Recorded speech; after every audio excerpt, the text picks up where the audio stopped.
Well, hello everyone, and welcome to an emergency live stream here on the Blue Abroad YouTube channel. I think this is the time I've done an emergency live stream for a press conference for a coach sacking. I don't think we did this fatigue. I don't remember. It was 5 years ago. But good morning to all of you. We are here basically waiting for the press conference to start. I am told that it will start at roughly 12 p.m., maybe a little earlier. I will have the audio of the press conference here for you all to listen to, but I guess what we can do is have a little reaction. I might set the scene for us just to, this is very much deja vu, but we're going to set the scene as to what we are just so used to. So that was Rats 14 years ago, 2012. I think we're just, and we're about to see it one more time. I don't know who's going to be addressing the public. I can only guess that it'll be Graham Wright, maybe Rob Priestley. Not sure if Michael Voss will be doing the press conference. I reckon he will. But anyway, how are you all doing? What is your reaction? What was your reaction?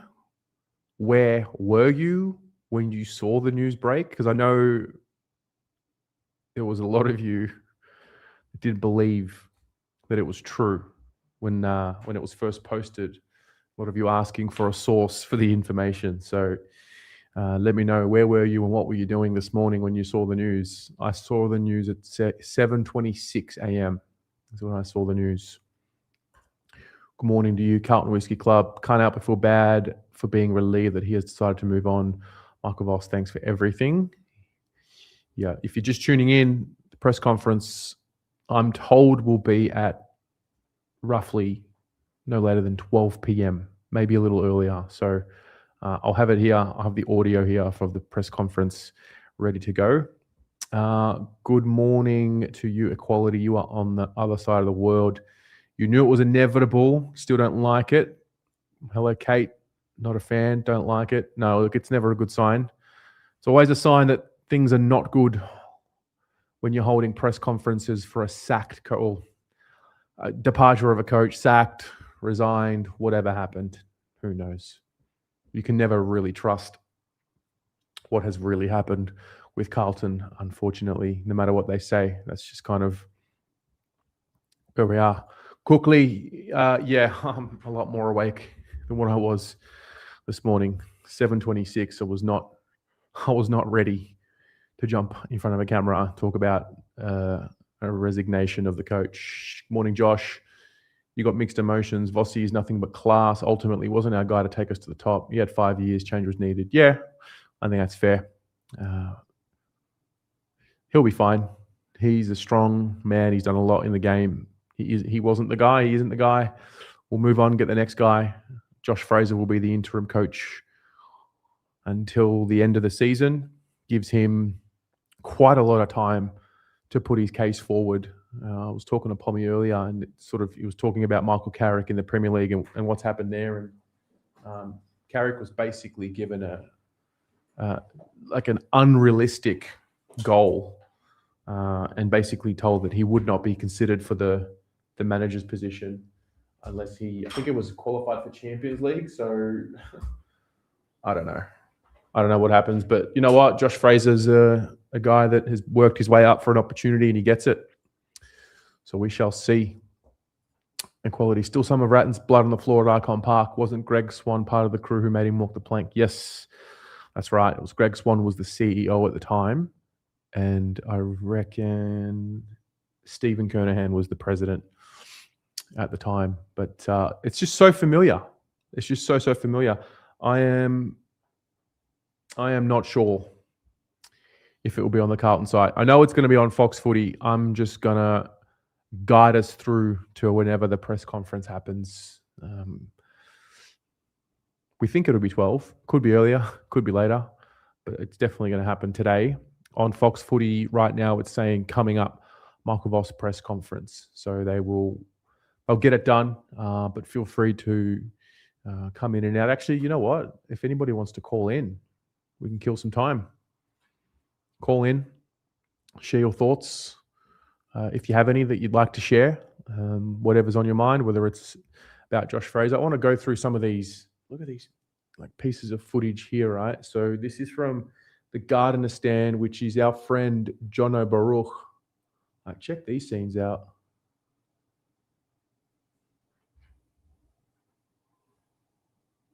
That situation with police were with us.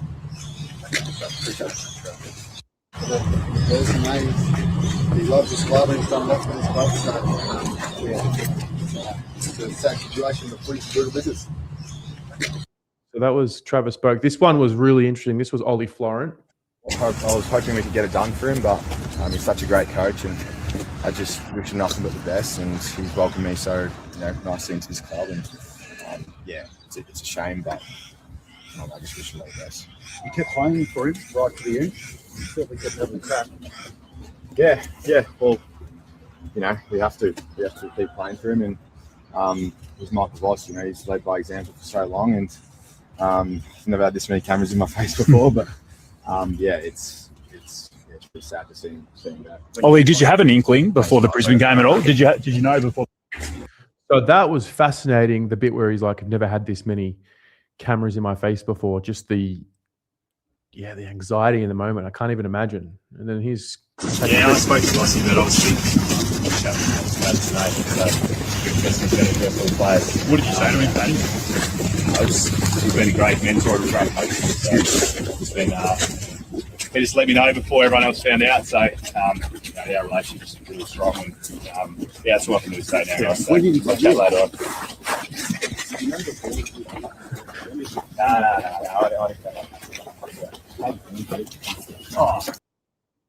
I think Jono might have got bumped there with his phone in his hand. I'm not sure what's going on there, but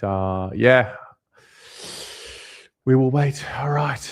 Who else? New creative music. You called it a few weeks ago. Yeah, I mean the writing was on the wall, of course.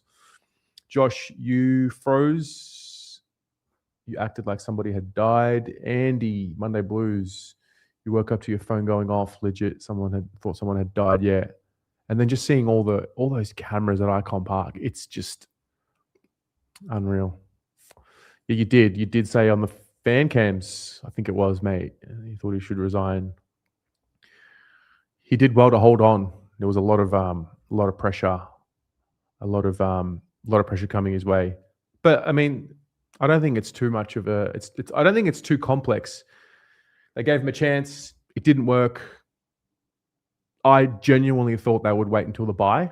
I was doom looping, thinking, it's the month before the Essendon game. We get to the Essendon game, and then that's the one that splits everyone up. So I was surprised that it happened before the bye, personally. But I think I'm happy they were proactive about it. I don't believe there was a full resignation. I think there was a bit of a conversation going back and forth. But anyway. Andy, not a fan of Voss, being vocal about it, but that's another great man the club has stepped on. Yeah, and you know what's interesting as well. I mean, a club like, I don't know, Brisbane or one of these clubs, they'll just swoop in and take him because he is a good person to have in a coaching group. Obviously, not the man to coach the club, but someone's going to swoop now, and they'll absolutely thrive having Michael Voss as a part of their coaching group, the assistant coaches, and we will see. Josh, the board failed again. They must be held accountable. Yeah.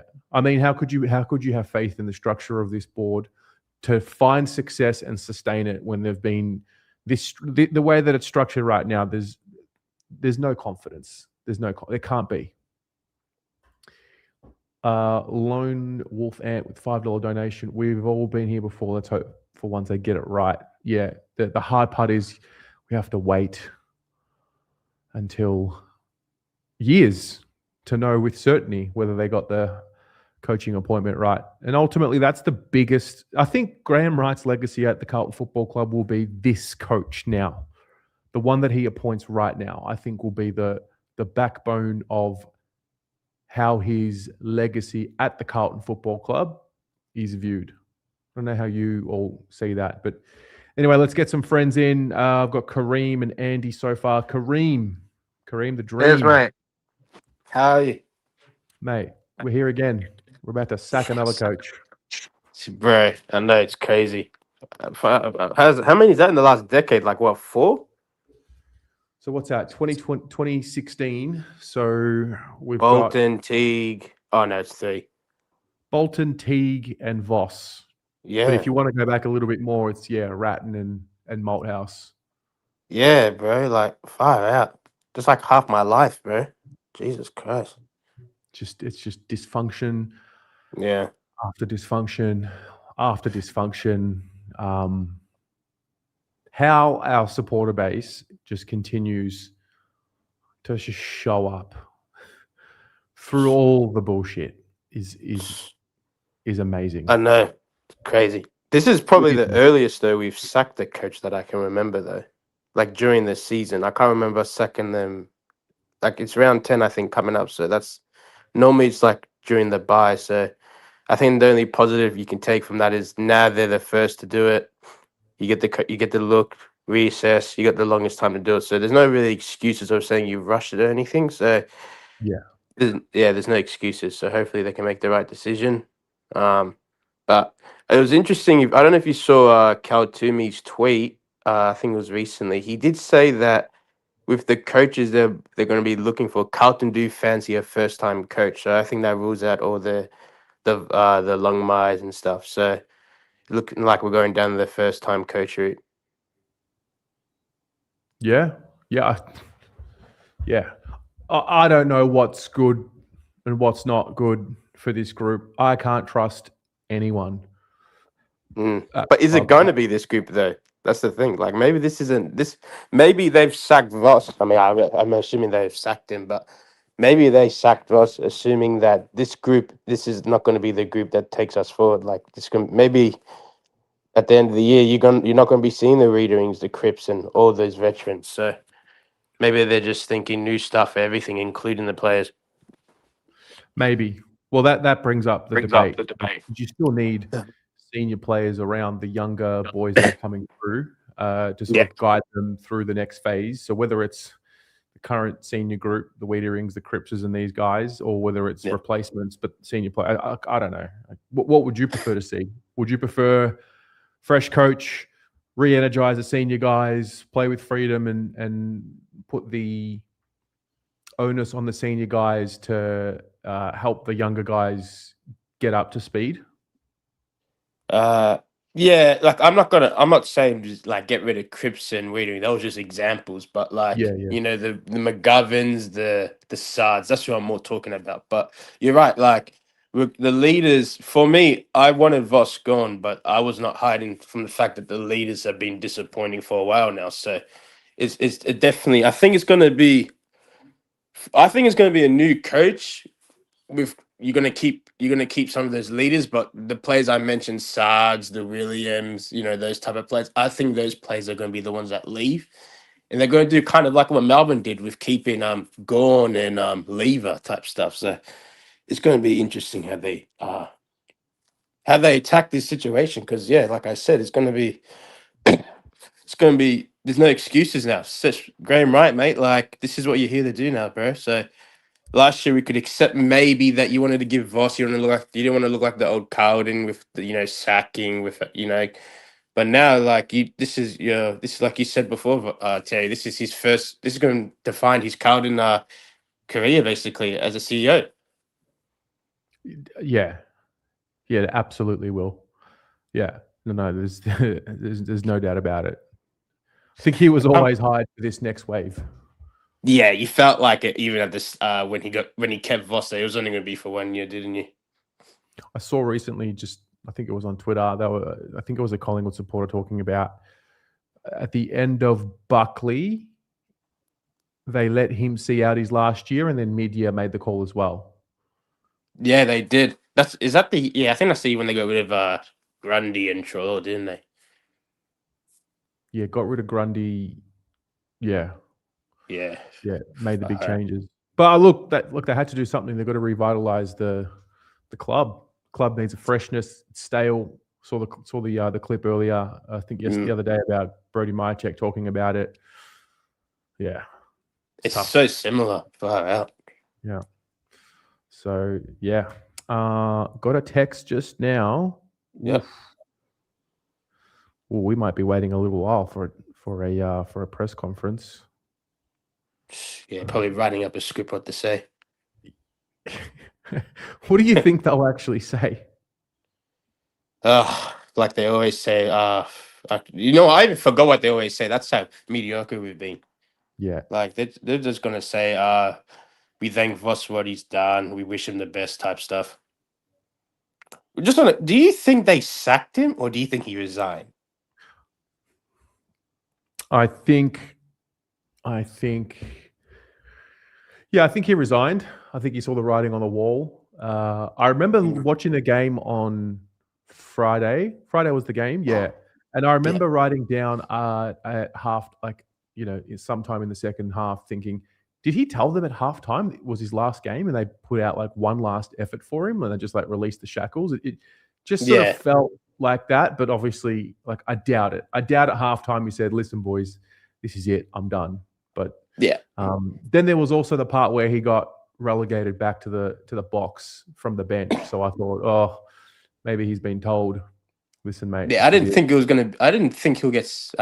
leave, especially after the Brizzy game. I thought even though the writing was on the wall, I did think we did improve. So I was kind of surprised when they said he left after the Brizzy game. But when you look back on the footage, especially post game with him smiling and hugging all the boys, you can kind of see it now.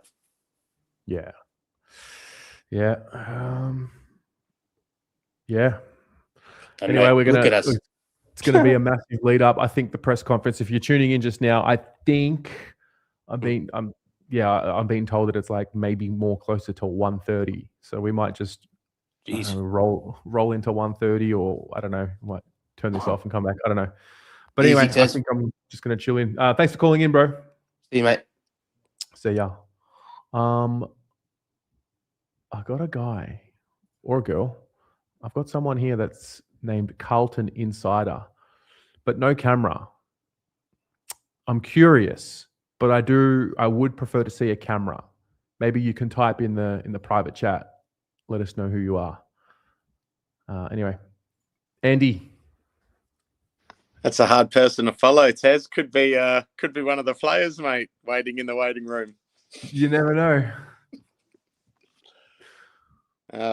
Mate, I'll tell you what, it's it's the writing was on the wall. We all knew this was going to happen. I've got a poll in a family chat on when was Voss going to be sacked, and most of my cousins said, within like the first month. I had 1 month, 2 month, 3 month, or end of the season, and I picked 2 months, so I was just outside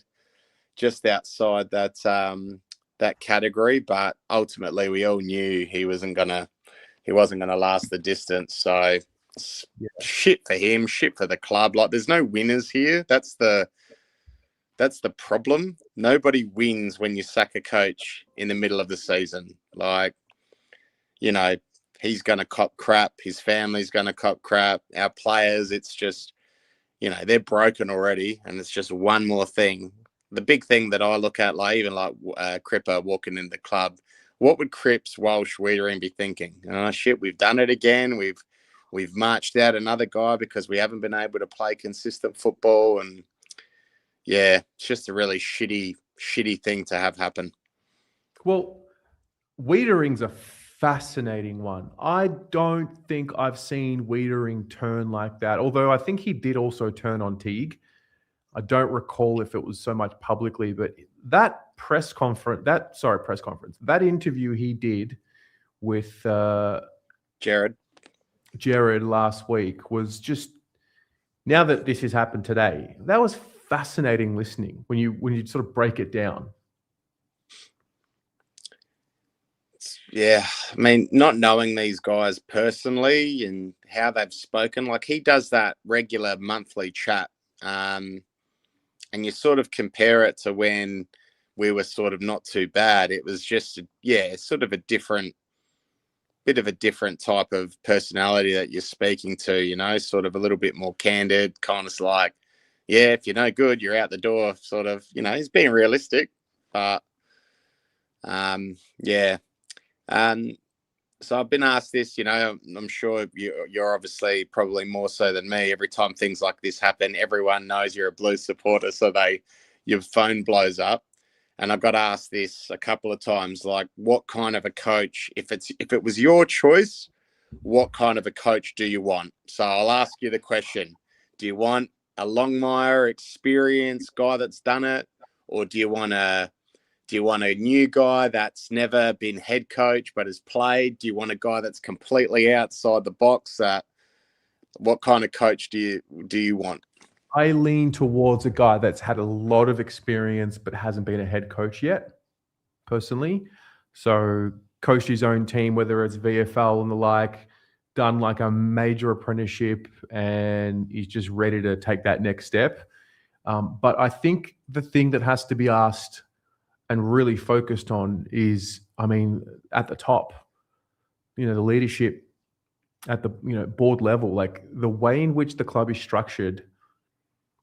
How in the world can we as members trust that they are going to be able to set the tone from the top that'll, you know, drip down to the playing group and across the club? No, like, forget about the next coach for the next 2-3 years. I'm talking about the next 10 years. Like, I strongly believed in the list in the last decade. I think that's part of the reason why I held on so much to, you know, Voss's prospects. I believed we had the list. Like, I had never really believed like that. So I'm thinking in the next decade, like, do we have the club set up in the way that's going to be able to support or challenge the coach, the head of football, the CEO in the right way? I just don't think we are. I'm sort of on the side of, like, it's clear that our list isn't good enough right now. There's a lot of people that say it is, that with different structures and coaching, it is good enough. I don't agree with that. I don't think we have got the list right. But what I also don't agree with is, why should it take 10 years to get it to that level? It shouldn't. Because other teams prove it time and time again that within a season or two, you can get right back in the thick of it. Now, I don't think we need to do another 15-year build. Like, why should it take that long? It shouldn't. You get good players in, you get some good free agents, you get some young players, and away you go. So you don't need to languish at the bottom of the list for a decade to be successful. So for me, I think I'm in the same field as you. I think we need someone that's been around the game long enough but hasn't been a head coach. But you need, and I've said this to you before, you need a visionary, all right? So the game is being played a certain way now. You need someone that goes, in 5 years, it's going to be played this way. Yeah. And they need to start building, not right now. They need to start getting ahead of the curve now for then. And what happens with that is you almost are a trendsetter in how the game's played, because you can start combating the good teams. And then what happens is everyone tries to copy you. So, like, I use Sam Mitchell as a person that's done this. So he's come in with a game style that everyone's now is trying to replicate. And it's like, okay, well, how are you going to stop Hawthorn? How are you going to stop Sydney with this run and gun, forward hand pass, excellent kicking skills, still a bit of toughness when we need to be? And there's ways that you can stop it. But at the moment, everyone's still trying to catch up to what the in vogue thing is. So for me, you need a coach that's already going, I'm not going to try to replicate what Sydney's doing. Sydney's great at it. I can't beat Sydney. They're years in front of us. I need to beat Sydney in 2 years with a game style that's no one's doing. So that's what we need, in my opinion, because otherwise you are forever playing catch up and you can never get ahead. And I think that's where our club has been in the last 20 years. We're always trying to play catch up with other sides. And, you know, I think the appointment with Voss was definitely a move that was made with that sort of same intention. And we need to get ahead of the curve. So, you know, if you're going to take any positives out of this, we've got a lot of time now to try to find the right person. But ultimately, the right person needs to be selected by the right person. So if you've got a flawed system in... I think he's getting a call. Sorry, someone's trying to call me. Sorry. If you've got a flawed system in picking that right person, then you're doomed from the beginning. So, hand it over to you with your tinfoil hats and who are these posers that we keep seeing. We need to get those guys right as well. And the last 14 years, we haven't resulted in a premiership. We've gotten to a prelim once. So you would say, if you looked at the data, we have failed. So therefore, they should be challenged as well. Yeah. Just seeing a tweet here from Sammy Edmund. Michael Voss decided before the Brisbane game that it would be his last as Carlton coach. A dinner with President Rob Priestley and CEO Graham Wright before the Lions match was the pivotal moment and enough for Voss to conclude it was time to move on. His resignation was then offered, coached in 103 games for 49 wins and took the Blues to their only preliminary final in more than 20 years. Andy, where are you gone? I don't know. But I was given the stats. We were 35 wins, 1 draw, 24 losses up until the GWS game 2024. I'm going to assume that Daniel, who sent this to me, is correct. We were 2-7 for the rest of 2024, 9-14 in 2025, 1-8 in 2026. So the overall record for Michael Voss was 47 wins, 1 draw, 53 losses, a 46.5% win record. So pre-GWS, a 58.3% win rate. Post that GWS game, 29% win rate. So fascinating. All right, you know what? See, there's someone in the waiting room called Carlton Insider. I can't bring you into the stream if there's no camera or microphone connected. So hang on. I don't usually do this, but let's just see. Carlton Insider. Hello. How are we? Ooh, you've got an insider's voice as well. Yes, I do. I certainly do. Now, all right, this is going to sound like a load of crap, but I'm just telling you the honest thing that happened to me last night. So, basically, I know a guy who knows a guy, right? It's one of those, but I get a message, 5:31 p.m. last night. Longmire deal done.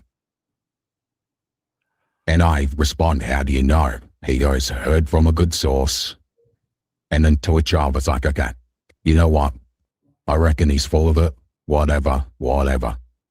But after the events of today, it's a little interesting. On that. So, look, to be honest, this is the same guy I heard about the Silvani situation early in this year before it all came out. You can believe as much of this as you want to believe, by the way. I'm just telling you genuinely from how I've gotten it all. Okay, this is just genuinely how I've been living. That apparently a Longmire deal was done last night. So I'm not sure if the discussion that you just brought up with Voss was about 2027. We know who our coach is, but it sounds like, to me at least, we know who our coach is. Any thoughts? I guess we will wait and see. Also, your voice is just perfect for your alien. Yes, thank you. I appreciate it. I worked very hard. Sounding like this. It's like it's just added to the theater, and you actually you put a smile on my face, so I appreciate that. I mean, maybe we'll look at this interaction at the end of the year and say, hey guys, remember the Carlton Insider that called? Well, the premonition was right. I'm a little lost, if I'm honest. I don't know what's going on. Yeah, well, that was me last night, to be honest, because I to be honest, when I heard the news this morning, it was a shock. I was thinking, okay, unless he wins every game from here on out, including the grand final, he doesn't really have any hope. But Yeah. I wasn't expecting it to come this early on. And when I've heard that there's a done deal for our coach for the next year, I'm thinking, okay, well, come on, it's round 9. Let's all calm down the horses here. Yeah. But for me, at least, it's just like this guy does have good sources on the inside of Carlton who pay a bit of money to be there, actually, from what I've heard. And I was very surprised to hear that news after hearing what I heard last night from this guy. So I thought I'd let you know. Thank you. The 3 words I got, 5:31 p.m. last night, Longmire, done deal. Those were the 3 words. All right. Well, Mr. Insider, thank you very much thanks for calling in. Appreciate it. No, I appreciate your time. Thank you very much. See ya.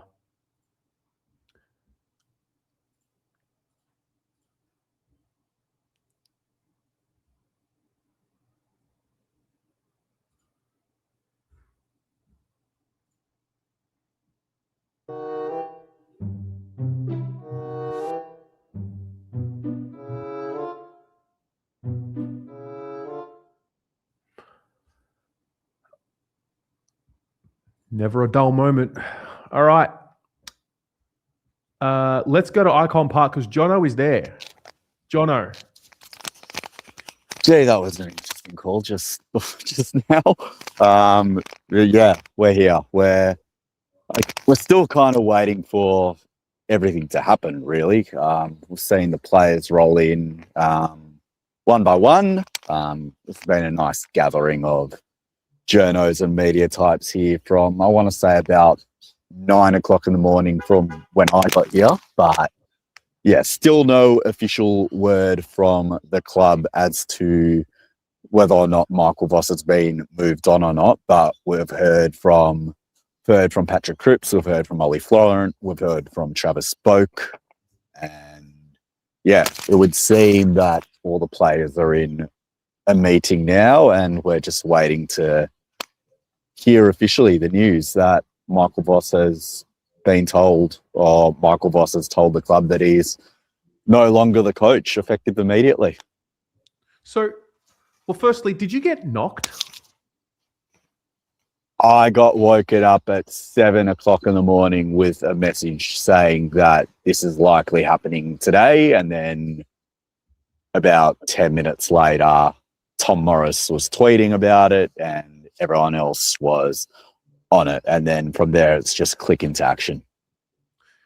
No. So the video you took, I think it was the Patrick Cripps one. It's like did someone touch you? Because if they did, you let us know. We can come down.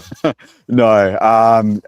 As you can imagine, that's corridor on the far left side of Ikon, down by the Gardner stand where the players' entrance is quite narrow, particularly with parked cars and a brick wall and every man is dog chasing Patrick Cripps. I was in a pretty good position there until I was bumped out of the way a little bit, but no, managed to thankfully catch the phone and keep the feed and keep it going.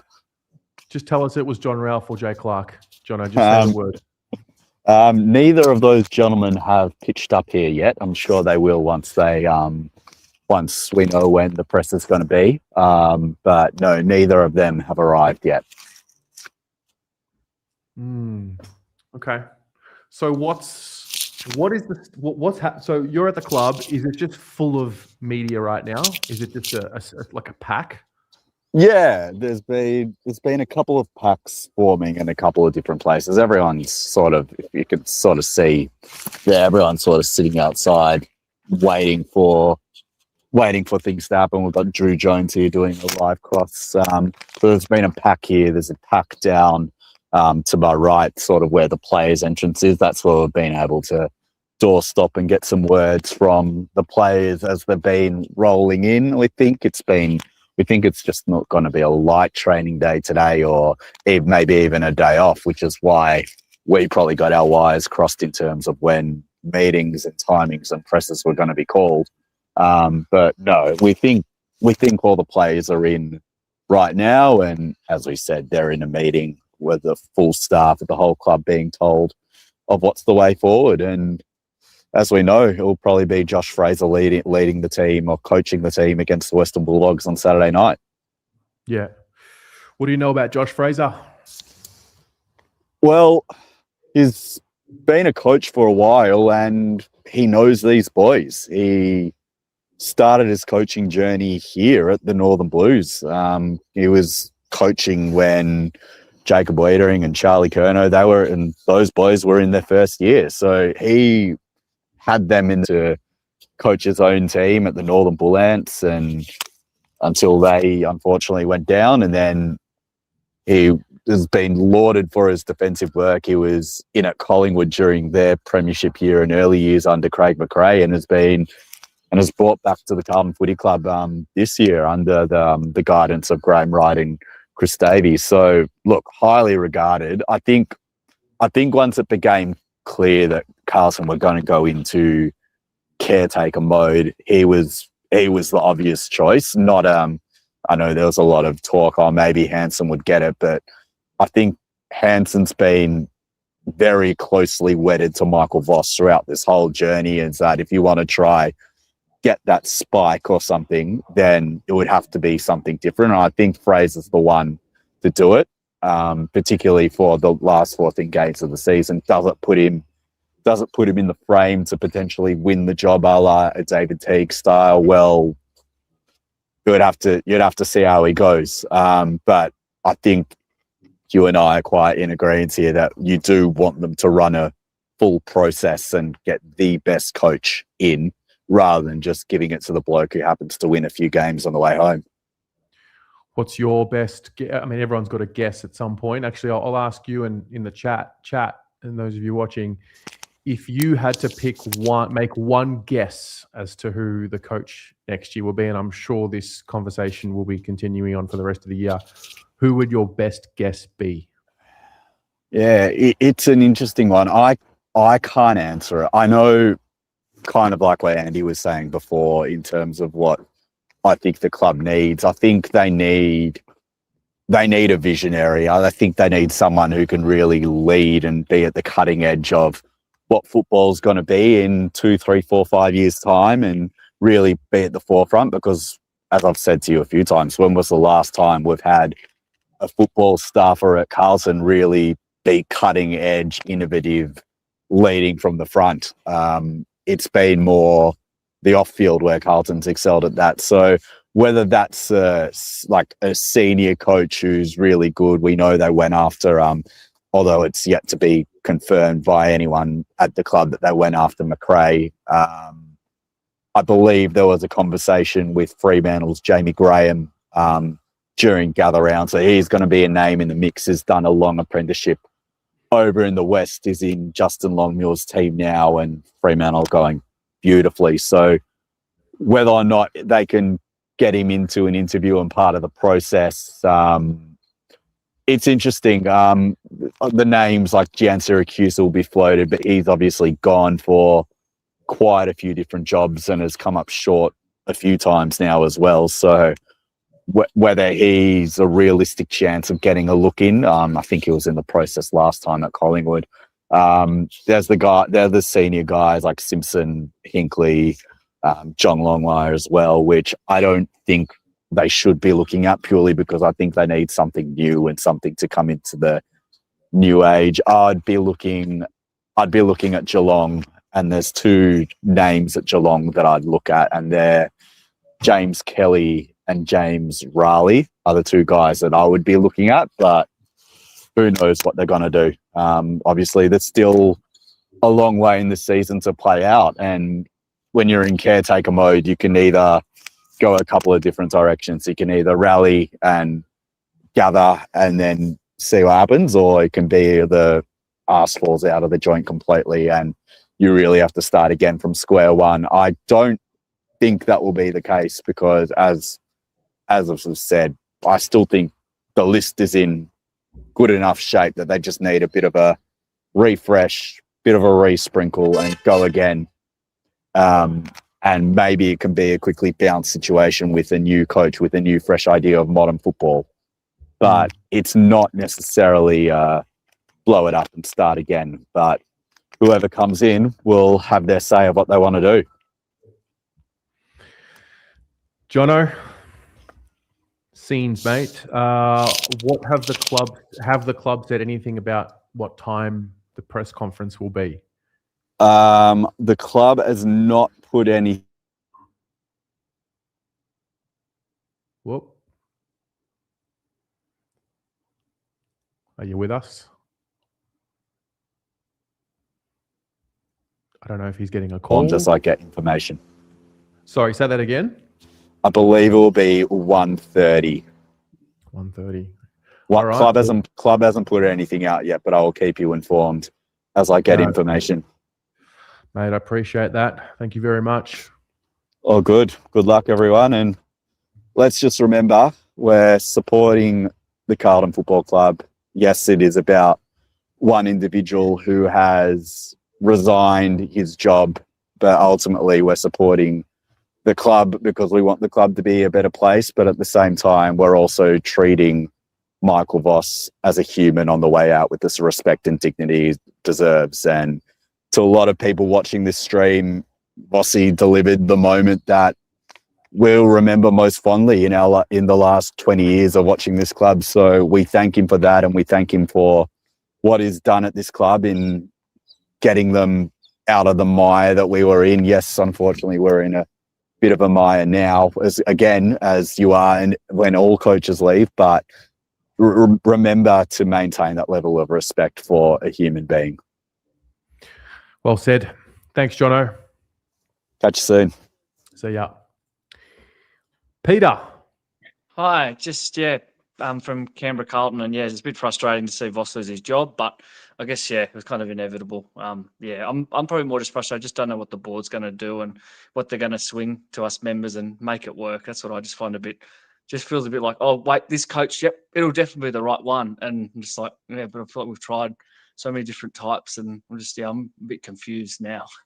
Like, I almost feel like Josh Fraser might, pull this, 10 wins and he gets it. Like, I don't know, like strange things have happened, but so it's a bit sad. And that run in to make that prelim was pretty special, and everyone going nuts. I think when we kicked the first 5 goals, and then it's been a roller coaster. I think what I think a lot of people have said. So I mean, you look back. Is the team better than what it was pre-Voss? Yeah, definitely, but ultimately still not good enough. And I mean, really, it was a 12-month period there where they really found their groove. Halfway through 2023 until about halfway or a little bit more than halfway through 2024, and somewhere along the line, in a chapter in a book in the future that'll come out, there will be hopefully the truth about what went down and how it broke down, or if the signs were there before that GWS game. But the reality is we are here again on a random day of the year. Season's over, 1-8. Almost feels like after how bad 2025 was, it's kind of like this year's just been sacrificed for the good of the future of the club, and that's a hard one to stomach as a supporter. Yeah, and like there's been times this year I've probably enjoyed watching them play. I know it doesn't sound good because the wins and losses are there. So, but there's like you're actually playing some okay stuff, but then it's just then it goes very sour. And think, oh geez, there's quarters and bits where it goes not great either. I mean, it was even that turning point in 23, the Camp Kerno too, and that went on a run. I think at round 12 or something. I think we were 4 wins, 8 losses, and then went on a run. So, I thought we were going to have that again. So, but yeah. What do you believe the club should do next? Like, what I mean? I'm more in there. Assistant coach gets up to the job. That's the thing that I think would be probably the safest option. Is it Gian Syracuse, or is it? I know Adrian Hickmont chatting in our footy team in Canberra was like, there's been a good article of all the assistants and stuff doing the rounds. So, but I don't know. The head coach, like the Simpsons and Longmires, the Hinkley rumor was really left field too. that, in the last watching something last night, I thought, because I feel like some of the times in this last few years when a coach has got a job, a club pounces, they can pounce really late and say, well, Tasmania want him, Hinkley, and then can't say, no, we're going all in before you guys get a chance. So I don't know if that's, and whether that might prompt Essendon to have a quick, we got to get rid of Scott because Carlton are swinging on someone that they want. So I don't know. Good point. Yeah, I mean, we're the first team to do it this year, and that puts us in pole position to go through the whatever the process is going to be. I mean, surely in the back of Graham Wright's mind, he's had an idea of what he wants for the long term. Long term, yeah. So I mean, there's process, and there's also Graham Wright's got the keys, and he's the one that drives Even then, like I struggle to understand because it's even being a fire in Canberra. It's like, we got Brian Cook and it's going to be all great. He came from Geelong, and now I'm like, this Graham Wright's a bit. I mean, I probably should give him a go and support him and give him a sample. But I'm like, but I just don't know. I hope I get proved wrong and we get back to getting the finals and have some more wins. Even a good second half of the season, kind of maybe but who knows? I guess to see how it plays out. Yeah, mate. Thank you very much for calling in. Have a good one. No worries.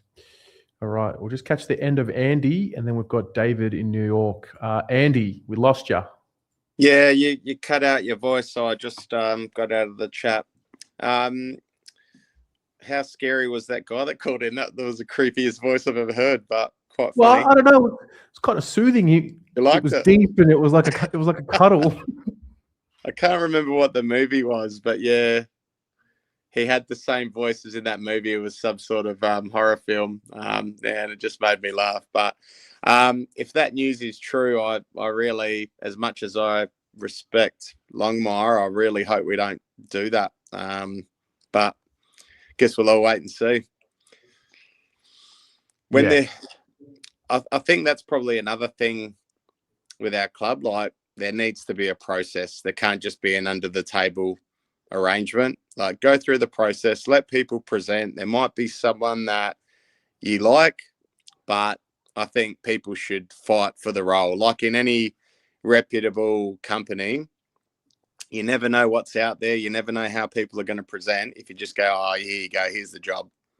So, yeah. Well, I mean, there's two sides to this conversation. I've heard one side say, who would want to coach Carlton? Who would want to come here? The dysfunction and all of that. But I've also heard the other end where, like, if you are a true competitor, I mean, the coach that brings this team and this club back to the premiership glory, it's the greatest legacy piece, one of the greatest legacy pieces going around. I mean, you can put it up there with, I think the Bombers would have a very similar type story if you were able to deliver, for example, Fremantle's first premiership, St Kilda's record, the drought. Like, there's a few storylines in the AFL with clubs that have a drought, and I think Carlton's on a different end of the scale because we've already got so many premierships, but we're currently living through the biggest drought in the club's history. So, can I add one thing that no one ever talks about? What's that? Why do you get up and go to work, Terry? Why do I get up to go to work? Well, this is probably more so someone outside, like in a 9 to 5, Monday to Friday job, which obviously the AFL coaching is. Why do you get up and go to work?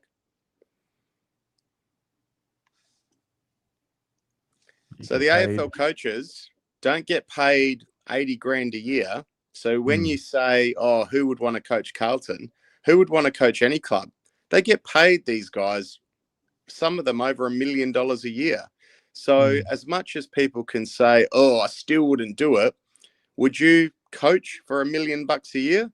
I know I would, because the financial benefit of that for your family, for your, for your career, especially if you're successful, is monumental. You could retire after a 10-year stint and sail away into the sunset. So as much as the scrutiny's there and you get paid and your family and yourself are in the spotlight every 30 seconds, you get remunerated very well. So people that say, oh, why would you want to do it? Well, you're getting paid $1 million a year. It's pretty good sum of money, I would have thought. So yeah, and you do it until your mental health just sort of breaks down. You can't. you do it till you can't. And, you know, generally speaking, all of the guys that, you know, either don't make it or, you know, resign or I've had enough, they get a job straight away. They go just to another club because they've got the experience of being in that high level position, or they go to the media, or they go to another sport. So I think everyone always forgets that they're not getting paid 100 grand as a head coach. They're getting paid 8, 9, $1 million. And with Carlton being a rich club that we are, we're going to throw the kitchen sink at the person we want, and we're going to remunerate him. Voss has been with there 5 years. If he's getting paid $1 million a year, 5 million, not a bad little payday. So I think there's also, you know, the remuneration. Not all about money. That's not what I'm saying, but yeah, we've definitely got to keep that in mind when we're selecting someone. That why would they want to come? Because they'll get paid well. So anyway, Terry, it's been great speaking to you. I think the last thing I'll say is, imagine if we get up this weekend, it'll just be funny. I really thought we were a chance against the Bulldogs this week, especially no Tim English. Looks like Bont's probably not going to play. They'll probably make him play now because teams that lose a coach mid-season usually get up the next week. So they need a bank win. So it's going to be an interesting watch Saturday night, that's for sure. Yeah. Thanks for calling in, mate. No worries, matey. Have a good day. Yeah. That's Andy over there in Adelaide. Bussy Boy, you all guess, is Hayden Skipworth. Night Fox, thank you for your hard work, Sade. Yes, thank you very much. All right. If you're just tuning in, we're told, well, initially we were told it was going to be at midday, and then that got pushed back to 1. We're looking at, I think it's a 1:30 press conference. So we're just going to ride the wave into the press conference and see what happens. Geez, the articles are just pouring out. Coaching candidate. It's like these outlets have had these articles just written, sitting in drafts and ready to go. Anyway, let's bring in David from New York. Hello, sir. Hello, hi. It's a good morning, good afternoon. How are you handling all this so far? Yeah, I mean, how am I handling it? It is what it is. He's not the guy. He's not the only person that's not the right person that needs to be we're figuring that out. Oftentimes the coach is the one that gets a lot of the spotlight of the change. Yeah. Your video about the big gap in the board with football people. It never occurred to me before until you're talking about somebody who is in football and like actually like director of football sort of thing. I mean, not counting what Greg Williams does, because that's like figurehead mascot. That always was. Although some people say he had influence, or, you know, who knows? Certainly not the last couple of years. He hasn't been able to function. But so Patty Kinnersley, her thing is head of the AFLW program, or overseeing that whole thing, and that's her background. I mean, football player and all that. And over the last 3 or 4 years, it's actually like a successful program. So how do they not see, hey, we're doing that here, why are we not? I mean, until you brought that up, it never really occurred to me. Yeah. Well, I mean, Diesel, I mean, respect to Diesel, obviously. I never really watched him play. I don't really have memories of him. But even if we're talking about a guy that understands the game, I remember him when he was appointed, and I think part of the reason was because he had that Carlton ruthless culture ingrained, brutal honesty, all of that sort of stuff. And then you saw photos of him and Liam Stocker doing drills together. And I remember at the AGM earlier this year, Rob Priestley, I think it was talking about, I mean, there was a question asked around why is Diesel paid, or a sort of a series of questions which led down the path of the fact that he was paid. And the club said that he was paid as a consultant to the club. I don't recall exactly what for, but anyway, regardless, yeah, I just think we can restructure the whole club now. We've got time. There's a lot of time, and like it's a bitter pill to swallow. This year's a write-off. Whatever it's going to be will be. but it's not really a premiership contending year. We're not playing deeply into September this year. I think everyone's come to terms with that. So yeah, we've got so much time to make it right for next year. It's just so hard to trust the people making the decisions because the way that it's all structured, they can't do it. Yeah, just it was just so obvious. Like, wait, you are doing it correctly over here. You know, why didn't they notice what was preventing them from doing it for the men's side? It just seems so obvious when you point it out. Very, very weird. Well, I've been a Voss supporter probably more than most in justifying and rationalizing. So I'm disappointed. But we knew going into the season that it was screwed, and it would take a miracle for him to stay on. Yeah. And Are you surprised that it happened like this before the bye? Well, yeah, kind of. I figured if it was going to happen, it would either be at the bye or there'd be enough improvement that Wright would say, okay, you know what, we'll just stay at the end of the season. We're not resigning you, but stay to the end of the season, and you can go out sort of on a high note, and whatever happens, happens. But it just got too out of hand, and obviously, I'm sure Wright told him a week ago or 2 weeks ago at least that that it's not happening. We appreciate it. You're welcome to stay into the bye, and then we'll do the thing. And Voss was like, well, screw it. Especially after the players obviously couldn't be bothered to do the basics right in the first half, and then turned it on, and it's like it's almost like they're doing it like to give the finger to him, like see, we can do it. We're just not doing it, and there's nothing you can do about it. Now, I don't buy into that they've lost him, or that he's lost the players, and they're looking to sabotage him like we've seen before or anything like that. But it certainly must have felt to Voss like, they can do it. We know they can do it, and if they're not going to do it for me now, they're not going to do it for me. Period. I'm wasting my time. It's just going to make me look even worse. My senior coaching career is probably finished at this point anyway. So, what are we doing? And all the other noise is probably pressure on the board. I mean, from the board, like, hey, we're getting too many emails and phone calls. We don't like this. We need the circuit breaker. I mean, the players need a circuit breaker. No. It was nice to see them actually stand up and take responsibility for themselves, finally. That's the first time in, I don't know how long, the end of the last game of last year, maybe, the last couple of games of last year, that the players decided, hey, we can own this. And now, no, okay, here you go. Here's another get out of jail free card, guys. It wasn't your fault.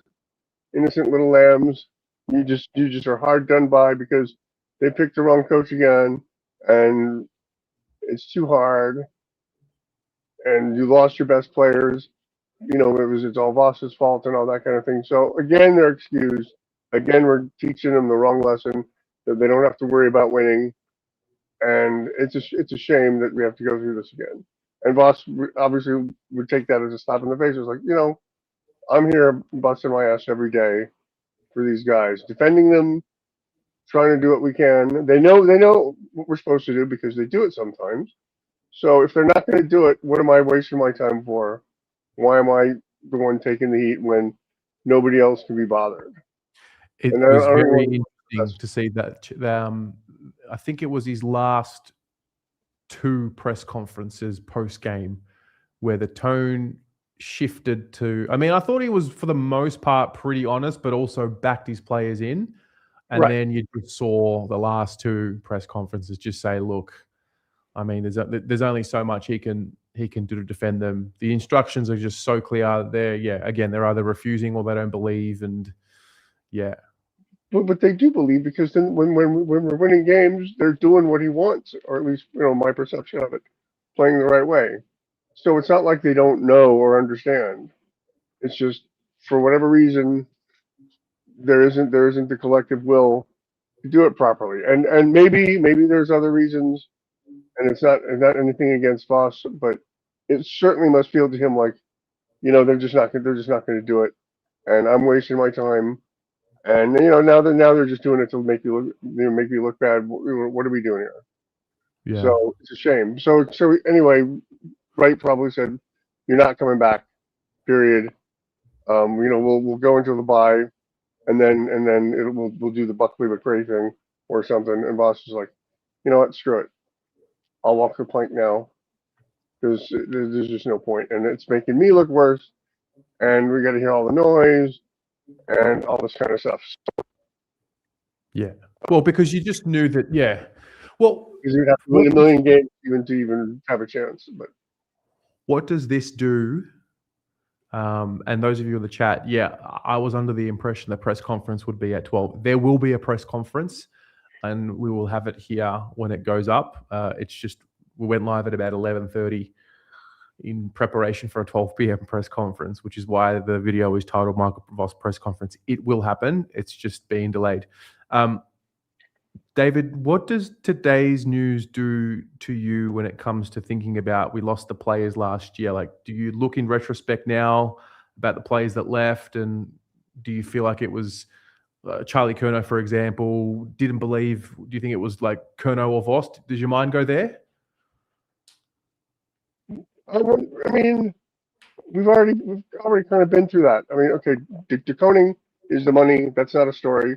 Finally, most people have accepted that, and we don't hear any of the nonsense. Oh no, I would give up $1 million a month if I believed in this club. No, nobody's doing that. And it's his childhood team anyway. So that's Voss did not chase him away. The rot didn't chase him away. He did apparently ask, is there anything going to change? Can you at least give me something to look for? And I'm sure Wright said, no, we're doing a rebuild. And DeConing was like, well, screw that. And Jack is his own story.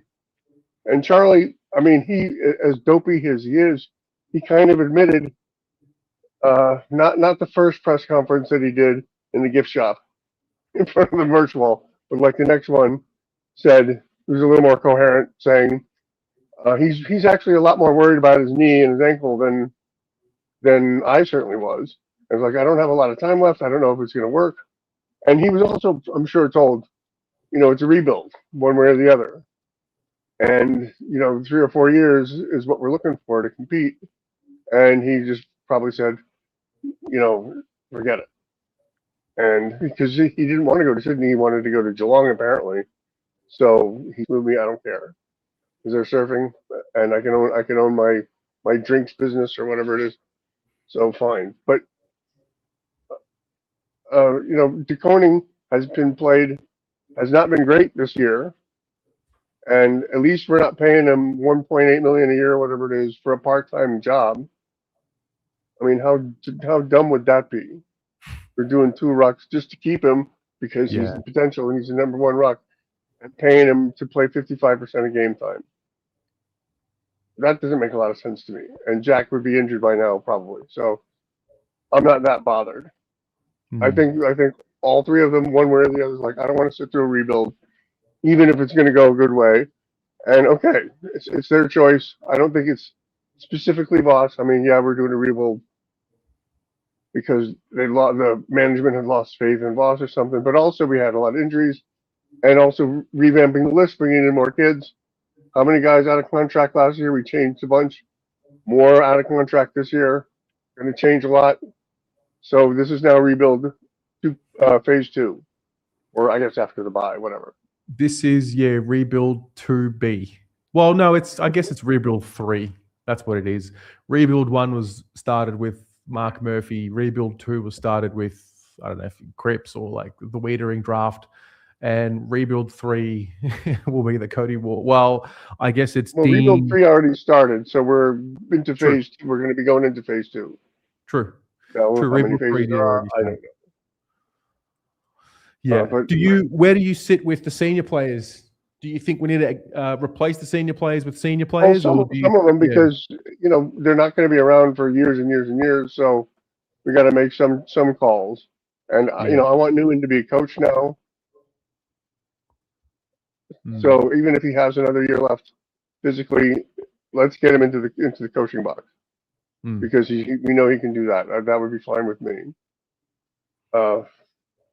Hewitt, I mean, I would rather keep Hewitt, but I understand if they're going to do something, or if he's like, I'm not sitting through a rebuild either.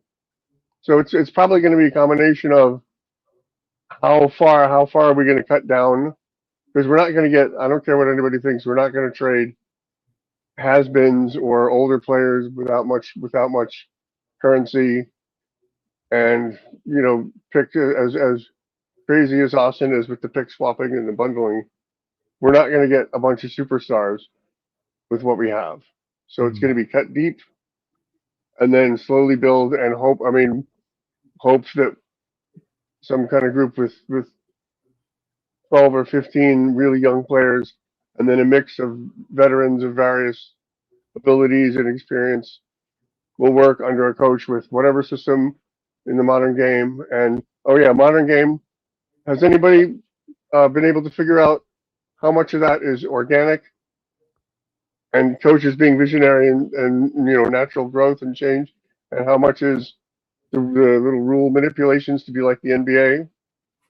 Because if you want a coach that has that kind of vision, they're going to need to be on the inside like Eddie McGuire and apparently Chris Scott, and know what the rule changes are going to be in advance. Because the whole ruck thing, that was out of the blue, cynical stuff. I mean, last year Greg Swan did say we're going to be considering getting rid of the center bounce. The decision was already made. You could tell by the way he was vibrating in his seat. So, but that's not organic. That's not the game developing naturally because of different player, like other sports where as you're getting bigger and faster and whatever, that's not that's not an organic natural development. Same with the last touch thing, and they're screwing that up left and right. That's not organic. That's like, we don't want to have, we don't want to give the referees the burden of making the decision. So we're going to just last touch, that's it. And of course, now they've spent more time doing the arc and the replays than they'd be saving it in the time they're saving by just having a kick in. And the other one is the whole stand rule. I mean, that's just become a complete farce. And that's another one where Swan was on AFL Squadron 360 a couple of weeks ago or 3 weeks ago, and they're grilling him like, this is so stupid. The thing with I forget who the player was running with Gone. He was defending Gone, going into forward 50, and then there was a mark somewhere else off near the boundary, and the umpire says stand, and it's making the guy running with Voss with Gone to leave his man, to leave his job. He wasn't involved. Neither of them were involved in the mark. But the umpire decides, oh no, you have to come stand here. And both Waitley and Gary Lyon are like, but that's stupid. You're telling him to abandon, like, the best ruck who's obviously going to score a goal. And Swan's like, oh yeah, absolutely. We want them to not be able to defend. Yeah. Because all they care about is scoring. So that's not even a football decision. All these changes are not football decisions. They're changing fundamentals of the game based on criteria that are not football criteria. So tell me who has the vision to see that. That is a good point. And how long do you think the next coach gets? Oh, 3 to 5 years. 3 to 5 years? Yeah. I can't see a coach at Carlton getting more than 3 years without showing significant improvement. Probably because whatever happens next year with all the changes, there's still some talent, and they're not going to get a complete hack.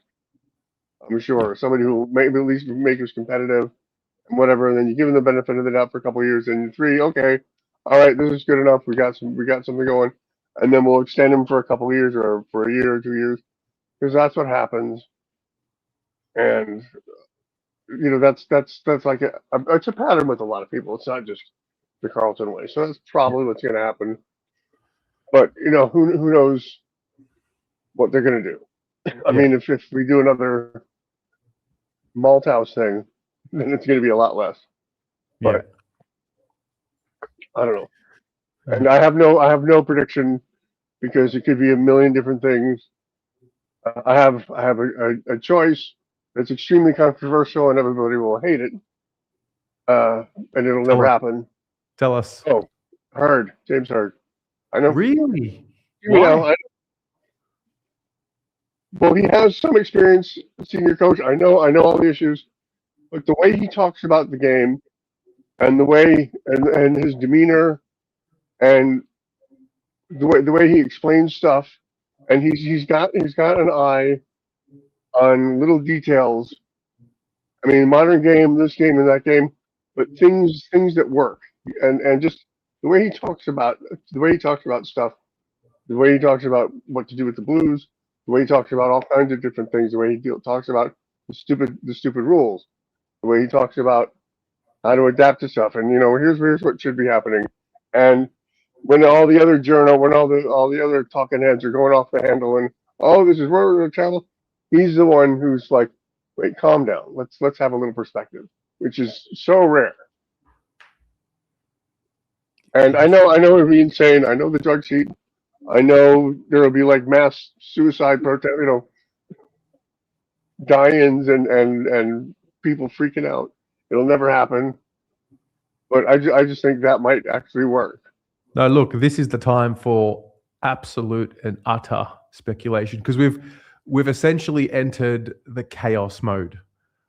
Yeah, that's be chaos bringing him in. But I'm a lunatic. I'm a lunatic looking at it from the other side of the world, and I have no idea about anything. So I'm going to say what I'm going to say.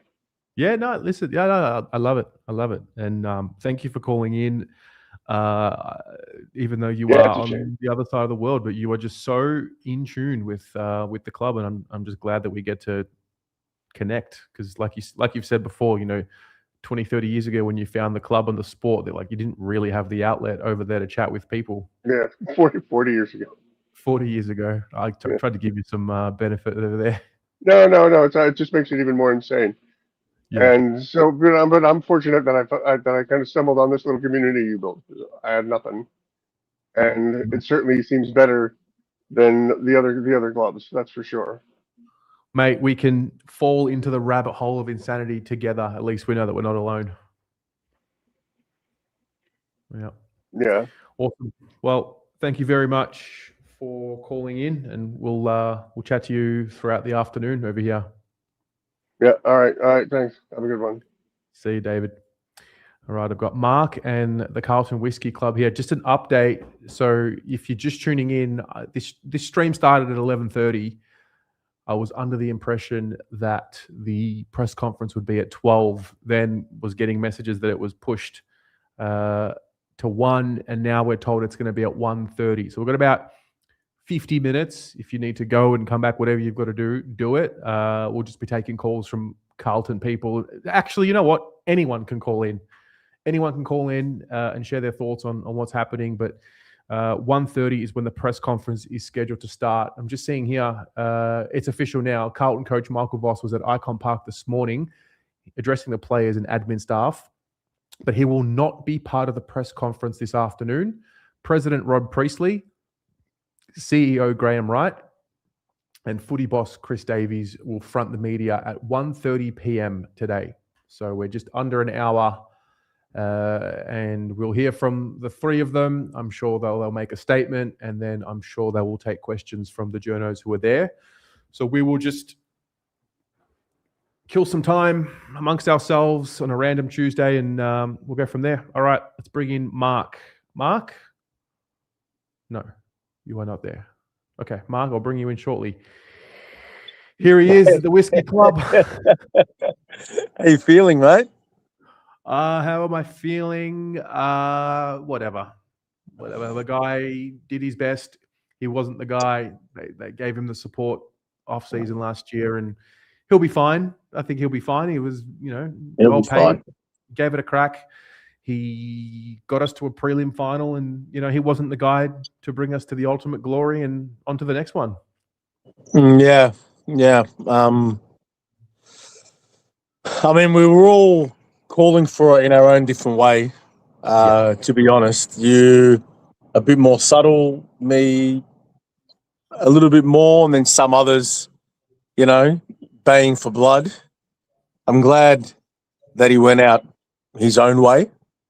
I'm glad he wasn't sacked after a 150-point loss, or, you know, the expectation the Carlton coach gets sacked in dramatic scenes and all that.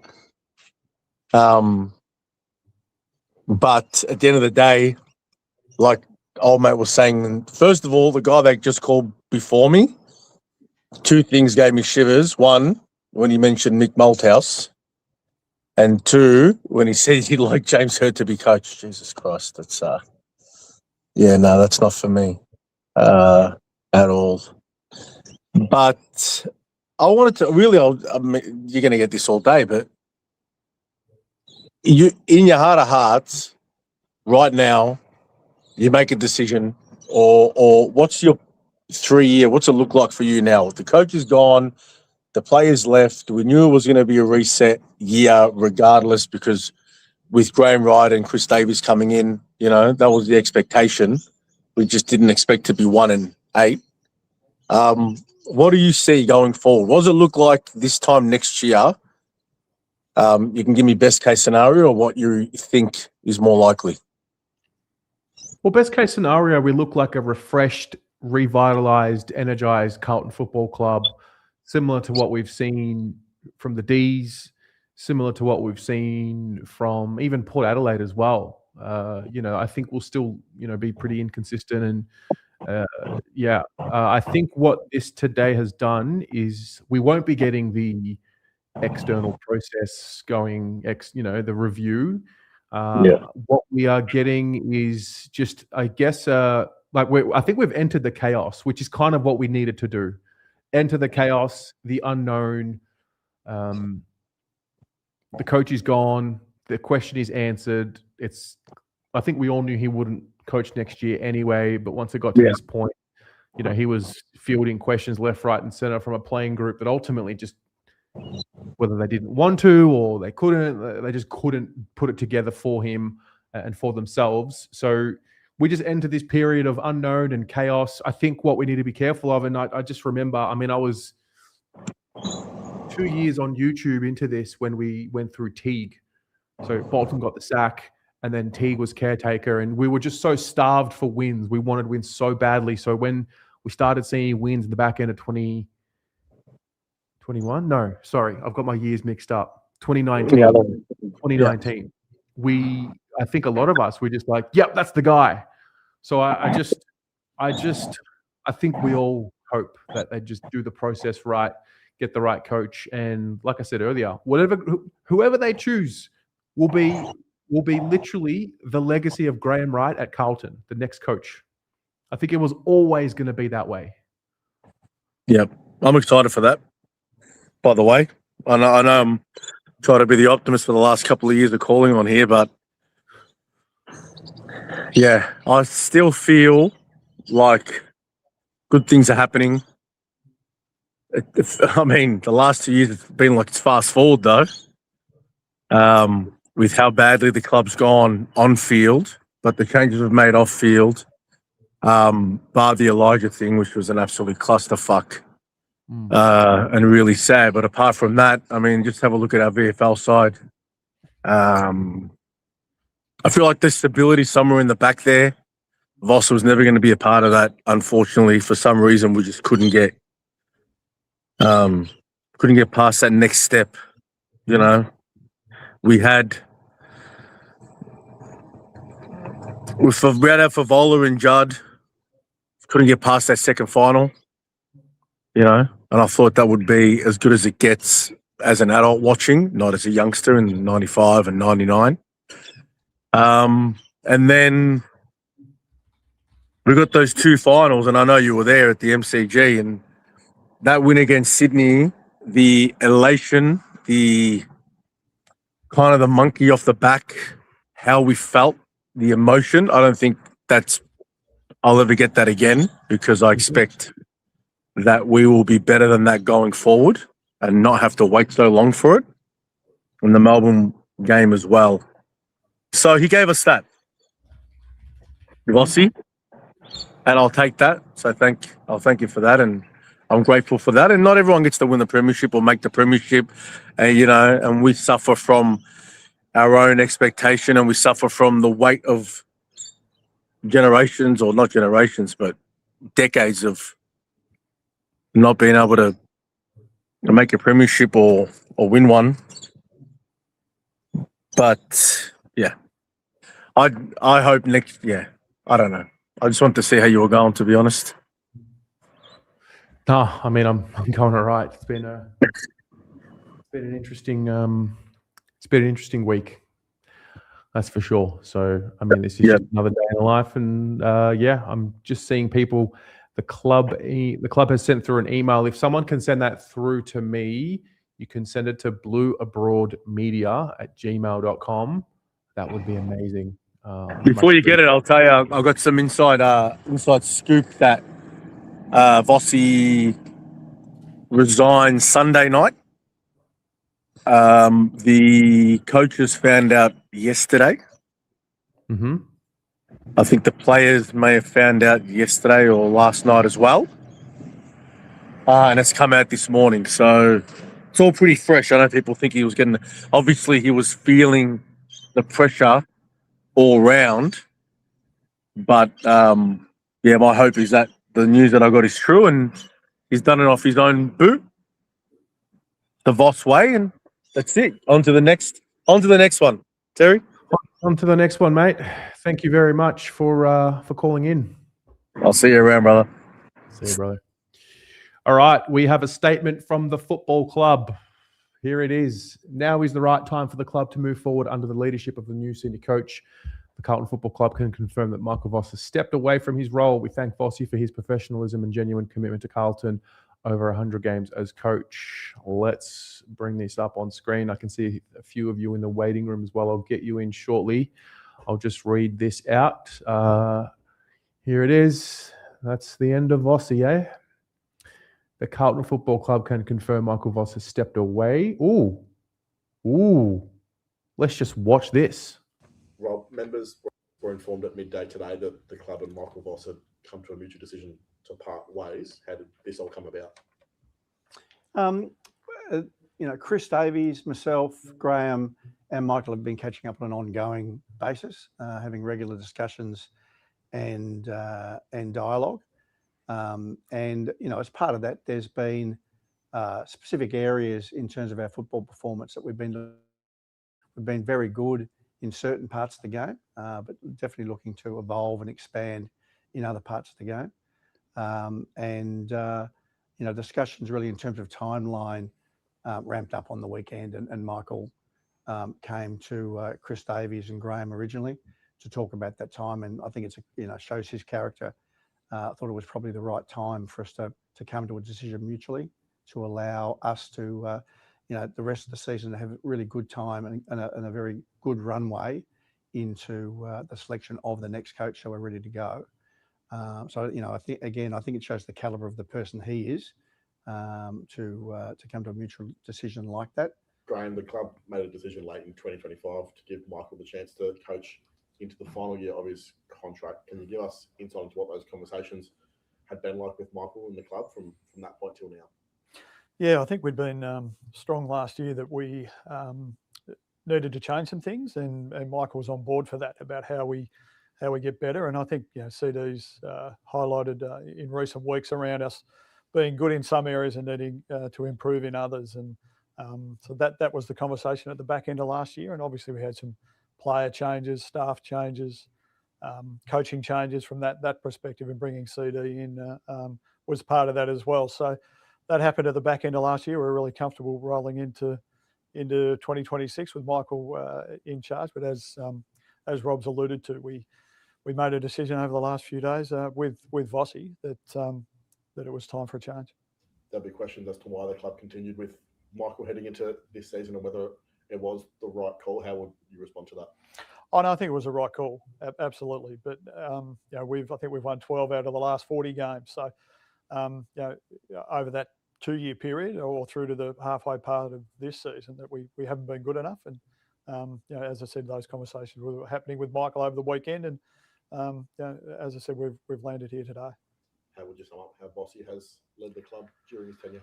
Oh, he's a great leader. That's first and foremost, and he's able to lean into things. And as a senior coach, you're 2 press conferences a week. So regardless of what's going on around the club, you're a spokesperson, and he's fantastic from that perspective and led the club really well over that 4.5-year period, as he has done right till today. So from that perspective, we've got a lot of respect for him and the way he's gone about it.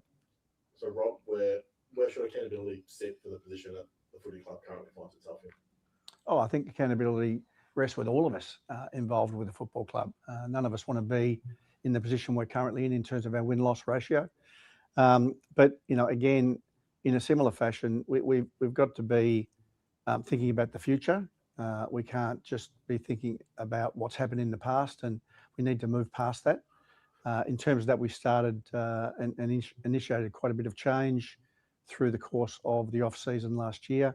Critical element of that was putting a football person like Graham into the CEO role in August, and then going after another football person like Chris Davies to come in and run and oversee our footy program.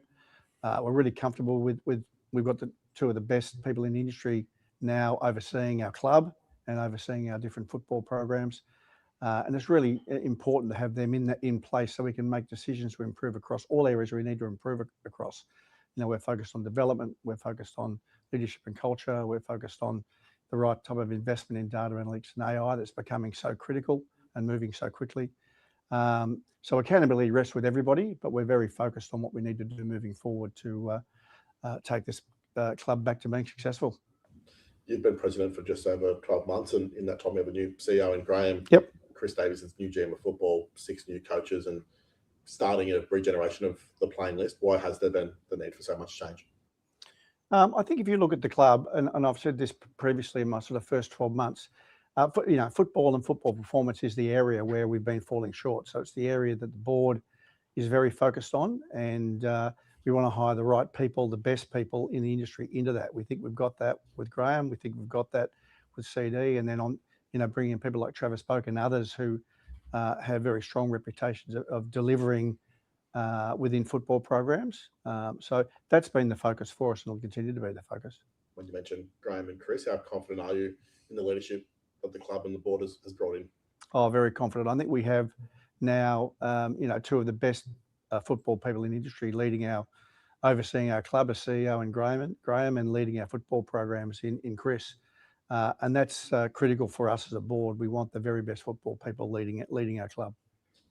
Right, in the letter to members today, it was mentioned that you need to be a realist to ultimately be a contender. Realistically, where is the club at right now?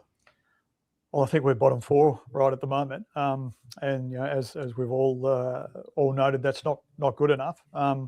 So from a realistic perspective, we need to get better than where we sit right now, and that, as Rob has alluded to, that goes in every area of the club really, but particularly in our football program. How do we get better, and how do we get better quickly with no ceiling on where we can get to, but also to leaning in and understanding that there's a reality about our position and how do we get better and better quickly. It's a familiar feeling for Carlton members, having been in this position before. They will be wanting to know what the direction is from here. What can you tell them, and how long can we expect it to take? Well, post today, we'll get moving on what our next senior coach or who that is, and putting together a panel for that, which will happen basically straight away. So we'll start working on that as soon as we can. I mean, I think to our members is being upfront and honest. And as I said, we understand their pain, and we understand that we haven't been at the level that we want to be, but we're going to be doing everything we can going forward to push forward to be a successful long-term top 4 premiership team down the track. But that's going to take some time. Rob, how will the process play out from here to find the next AFL senior coach at the Carlton Football Club? It'll start from tomorrow, really. So we'll run a proper process. Graham's been involved with this at other clubs. So we'll have Graham and Chris Davies, who have got a lot of experience here front and centre within that process, but it'll be a proper process to find the very best senior coach that we can for the Carlton Football Club to take us forward. How involved will the board be in that process? Yeah, well, the board is ultimately responsible for the appointment of the coach and report up to the board. Riley, Josh Fraser takes over as interim coach for the rest of the 2026 season. What does this period now mean for the footy club? Well, we've got 14 weeks to go, so it's quite a long period, or a long lead up to the to the end of the season, I suppose. We're a long way away from that, so we're really excited to have Josh take on the role for the next 14 weeks. I think he's got coached his own team, been part of an elite system coming from Collingwood. We're really excited what he can do, but that might include changes to the game plan. It won't be wholesale changes, I don't think, but there'll be changes to what we do week in, week out, and that might be personnel as well. So we'll look forward to him taking over. Graham, just finally, what do you want Carlton people to take from today? Well, we know it's difficult. It's a difficult time to be a Carlton supporter right at the moment, and we acknowledge that. But from our perspective, we're doing everything we possibly can to get better, and that'll start with, as Rob said, with tomorrow when we lean into appointing a senior coach, and we'll get there. Sorry for breaking your eardrums, guys. I didn't realize how loud that was. Let me just finish off this. Run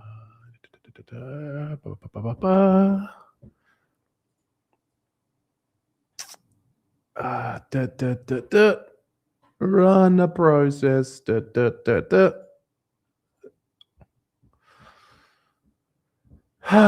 Okay. Michael is a strong leader who has led our football club with great professionalism and a genuine commitment to Carlton. This was in the letter that, or the email that went to members just now. Strong leader, yeah. Across 5 seasons, he's invested himself. That's fine. The fact this decision is mutual reflects his selfless mindset, and the club thanks him sincerely. We sort of just said that now. Those changes in the off-season were made not only with the long-term interests of the football club front of mind, but also with the intent of ensuring Michael had the strong support to achieve progress. Ultimately, beyond results alone, we have not seen the intended evolution in our game, and to his credit, Michael acknowledges that now is the right time for the club to move forward under the leadership of a new coach. Our club will now commence that process, which will be led by Graham and Chris, 2 of the most respected football people in this industry, and we'll go about this the right way to bring the best senior coach we can to Carlton. We want to consistently contend and ultimately win premierships. That is why every single one of us is here. But to do that, you need to be a realist about the gap we currently need to make up on the competition.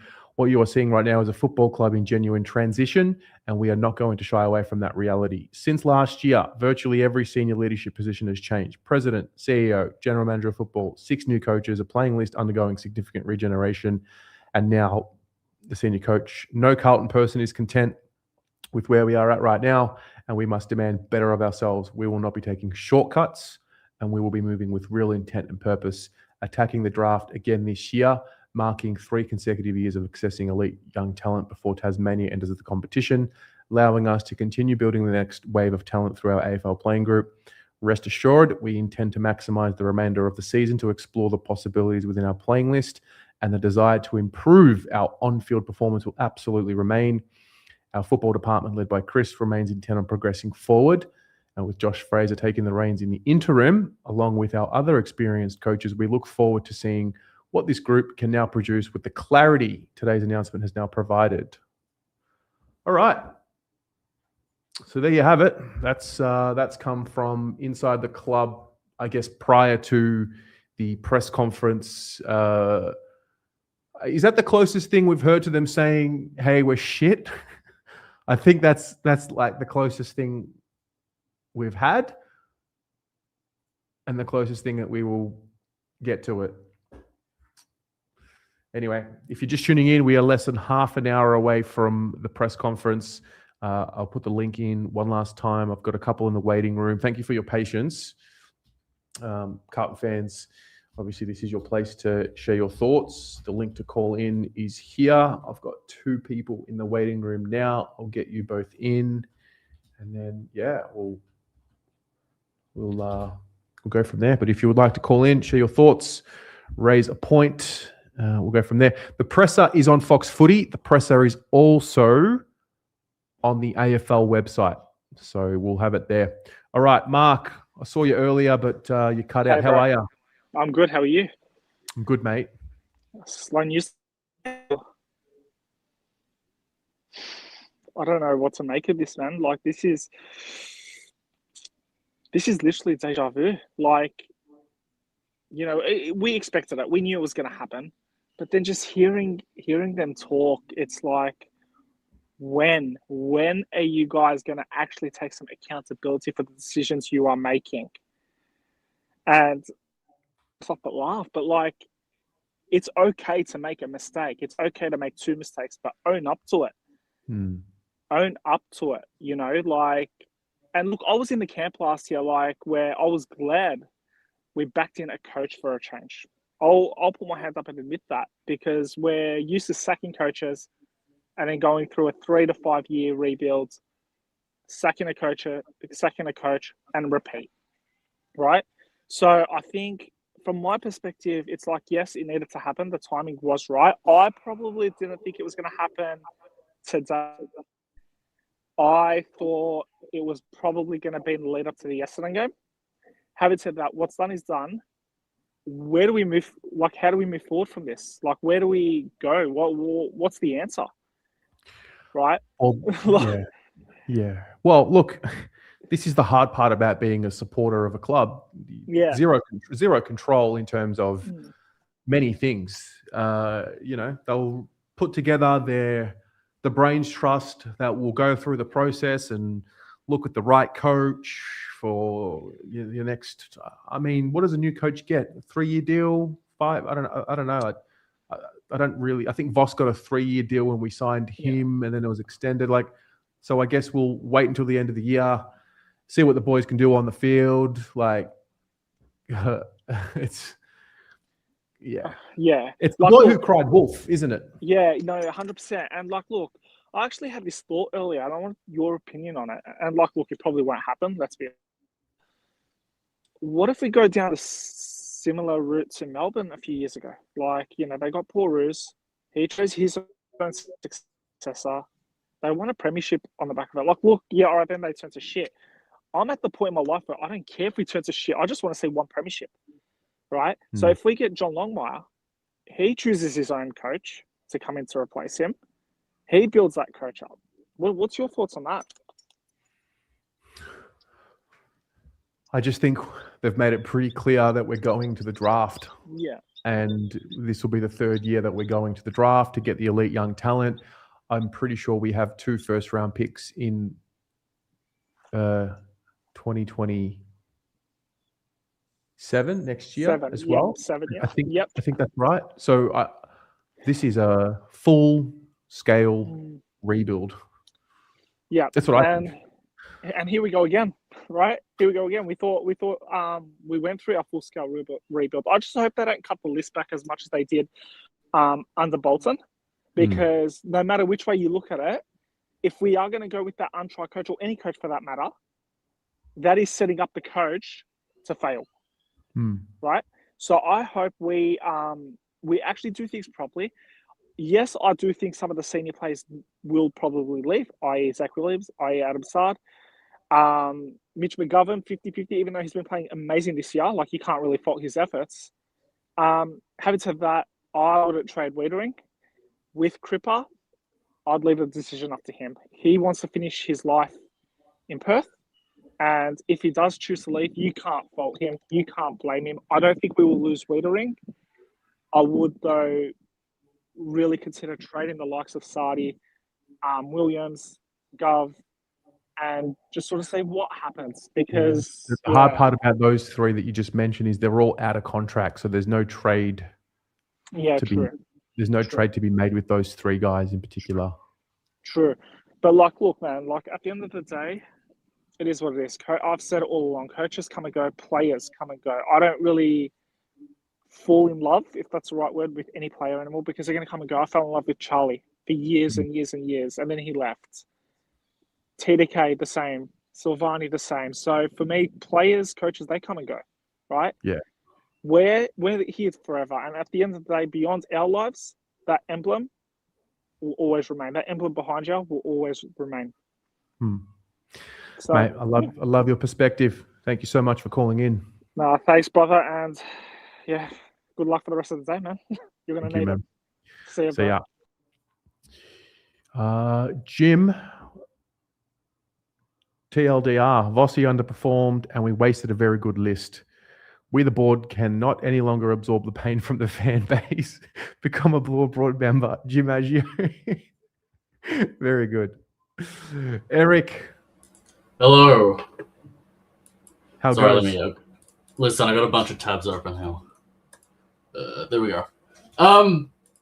Yeah, we're here again, but I guess it's better than hanging in limbo for another month and a half or whatever it was going to be. We kind of knew it was going to happen, but now we can speculate on who's the coach is going to be, why the other guy you're talking to is wrong, why should it be Skipworth, why should it be Kelly. We move forward. Is there anything that you take from the fact that a lot of this was not leaked? Depends who you talk to, whether or not it was leaked or not, because there's a lot of apparently there was a lot of whispers on Lygon Street the other week about it. So I don't know. Everyone in Carlton has a relative that knows someone. So yeah, but I mean the media didn't pick it up, so there's something about that. Yeah. The reports come out from Sam Eben, and I think the Prendercast boys were talking about it on Twitter as well, that they had heard a rumor that there was a dinner that was had with the three of them. It always confuses me why they go to Lygon Street. Like, go somewhere else. What? Like, you're going to get caught. Well, I wonder which restaurant on Lygon Street. I wonder if they were at Danini's. That's... Probably. Yeah. But yeah, like, now we're going to talk about, the list and the players, and it's interesting that Sam McClure was going so hard last night, the way he usually does, but maybe he knew as well, Yeah. But I don't think we can trade Wiedering because that back line's going to fall apart immediately.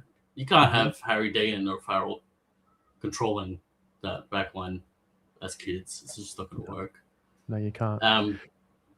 And yeah, people bringing up points that, like, sure, we could trade Wiedering for 2 firsts, but that eats into our bid ultimately. Our bid, those picks will be diluted because you have to pick in order of your highest draft picks when you bid. So we're in that predicament as well on the draft situation. So. Yeah. So where we're at, bottom 4, 3 games or 2. I think we're 2 games in the bottom 4 or 3 games out of the bottom 4, whatever it is.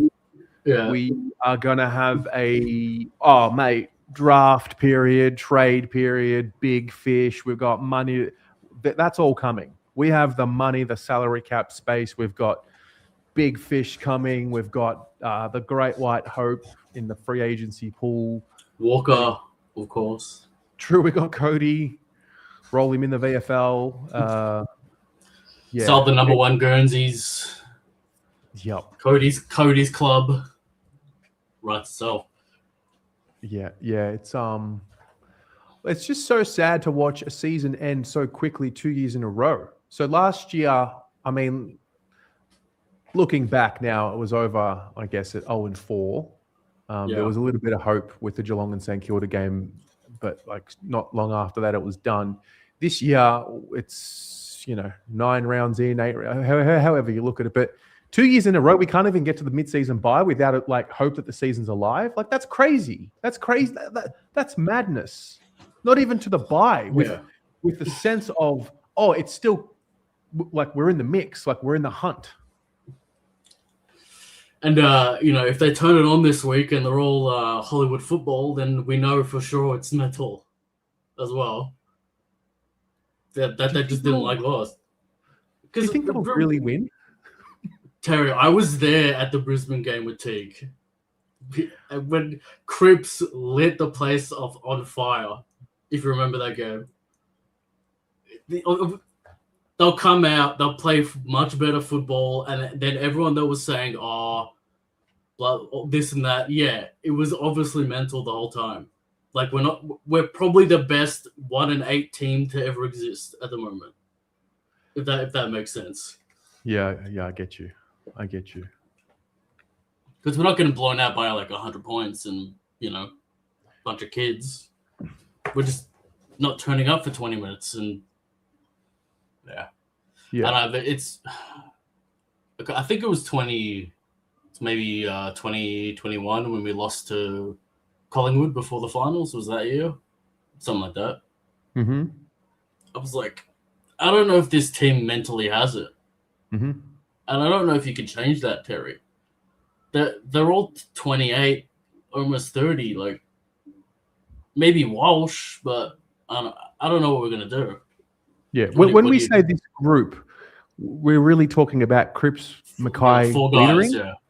So yeah, and Charlie at the time as well. Yeah. Well, yeah. Charlie checked out. Charlie quit on the direction, and whatever, he was within his rights to make his own decisions for himself. But really, we're pinning this group on 4 guys. Well, yeah, they inherited the castle. It's their castle. Yeah, that's true. We did invest heavily in that core group. Yeah. Mm. But the kids look good. The middle-aged guys, I don't know, like, this is the thing we do as like Blues supporters. Like, people either want to say X guy's amazing or he's like the worst player in history. But like, I think like guys like maybe Ollie Hollands or whatever. I don't hate him, but he's a decent player. But like, we need to like upgrade those decent players to next level, and it's on them to grow or whatever. But yeah, I don't know. Next week's gonna be interesting. At least something's changed. We can have some hope or some despair, whatever. Something's changing, which is a fascinating. What is it? 14 weeks? Yeah, 15 weeks. Yeah, and the way the Blues fandom goes, I'm sure you'll have many debates about various topics of conversation that are ultimately redundant because we can't make any choices. So that's right. Well, we've got 10 minutes until the presser, so I'll catch you in the chat, my friend. Cheers. See you, man. All right. I'm on the AFL website. It says here at 1:25 p.m. that the presser will happen. So I've got 2 of you here in the waiting room. I'll get one by one. We've got Joseph and Dennis Pagan. Amazing. All right, Joseph. Hey, Tez. How you going? Yeah, I'm good, mate. Just another wacky day. This is the most entertaining football club you'll get. Oh yeah, I'm 21 now, so I've definitely gotten to that point. I woke up to an alarm at like 8. I think it was maybe 8:30 in the morning. That's when I saw the headline: Voss resigns. I just immediately called my dad and like, yeah, Voss is gone. It's like, what? Bloody hell! It's like he resigned, and then I remember we exchanged. He was like, so if we screw this up again, I'm jumping off ship. I think we said that last time. Yeah. And we had the spine. We drafted the spine. We drafted the key position players after the rebuild. Before that, we drafted the midfield first. So it's got to, I want to ask, what game in particular do you think was when Voss sort of lost the plot? You lost the plot maybe with Voss, or you sort of just had your doubts? North. Yeah, North. I mean, there were obviously, looking back now, there were a number of different games. I mean, I supported backing him in at the back end of last year and building out a better assistant coaching panel and beefing up the department. I thought that was the right move, with or without Voss, because you're going to get a new coach. So I think that's important as well. But you're talking about this year? I'm just thinking in general, like what specific game can you think of maybe? I mean, you've got to go back to. You got to go back to the final. You got to go back to the final. Selecting Doherty to play, telling us that he was fit to play in the final, after doing the ACL, but then after doing a full preseason after that ACL, making him the sub in that first game against Richmond. So telling us that he was ready for that final, but not quite ready to play in round 1 the following year. Yeah. Yeah, that's definitely a good one to look at. For me, it's definitely the round 1 Richmond last year. Oh, true, I guess. that was just definitely probably the worst loss definitely up there for one of the worst losses I've ever seen as a supporter. Yeah.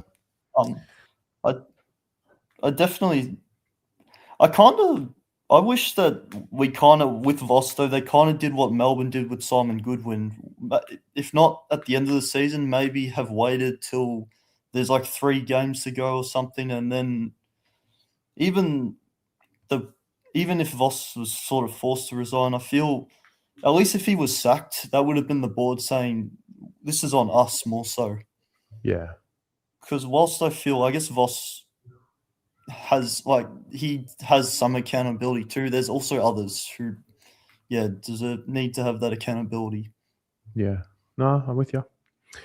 I'm with you. Well, yeah, I'm going to keep on moving because the press is about to begin, but thanks for calling in. No worries. Have a good one. Thanks, Joseph.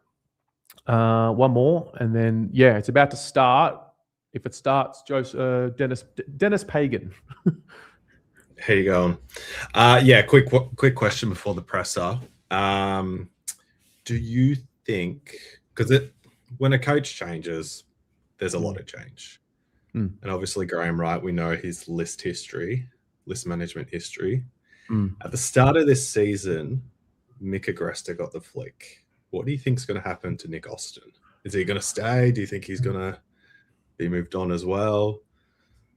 There's a lot of uncertainty around our lists and our players, but I feel Nick like Austin's been in charge for some time now.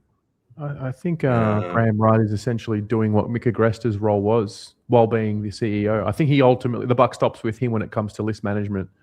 I think he's the best list manager going around, one of the best, but he's currently in a CEO chair.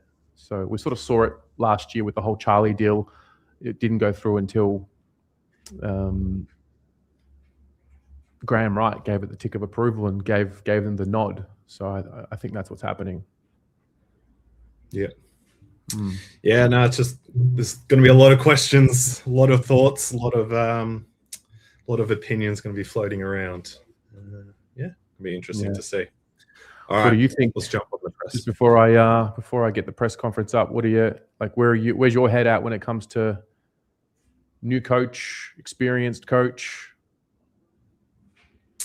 Yeah, it's a tricky one. It's a really tricky one. Whether it's a new coach or tinfoil hat, John Longmire, I think it's more what to do with the playing list as well. If they are just going to come in and be like, all right, we've got the list here, or they're going to come in and be like, we need to change a lot. So whoever it is, it doesn't really matter for me at the moment. It's what's going to happen with these players. As everyone's talked about, the list is aging and there's a lot out of contract. Yeah, I think that's the more important thing. What can they do with the players? Yeah. Do they see that we have the potential, or do we need to move some of them around? Yeah. Well, look, all those out of contract guys are playing for their careers. Everyone now is on notice. So let's see if we get some more wins to finish off this season. That's it. Well, as I've said, it's usually good fortune after a coach leaving. So we'll see how we go against the Doggies. Yeah, we will. Thank you. Thank you very much for calling in, mate.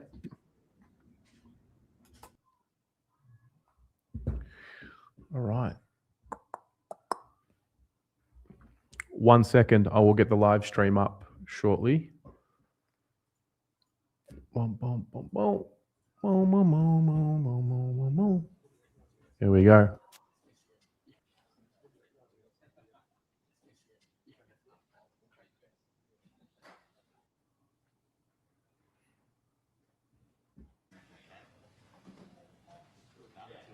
Familiar scenes, guys.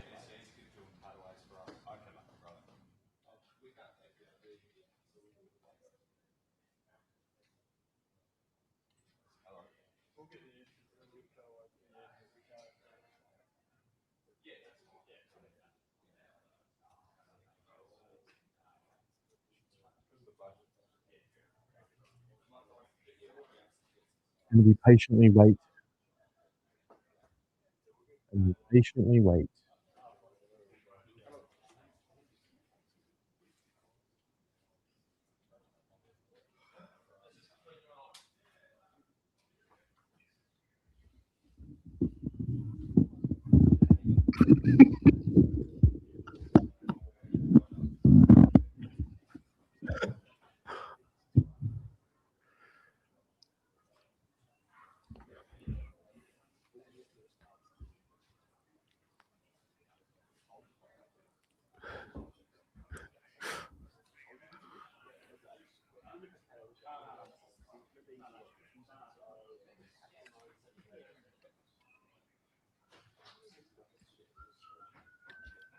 By the way, while you're waiting, hit the like button on the stream if you appreciate this coverage.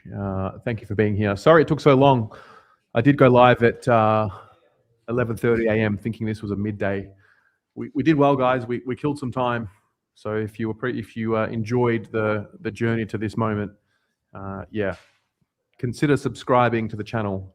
And if you'd like to become a member, you can also do that. All right. The press conference will start any minute. Over under on sips of water. That water glass right there. Over under. How many sips? How many sips do you think gets taken from this glass of water?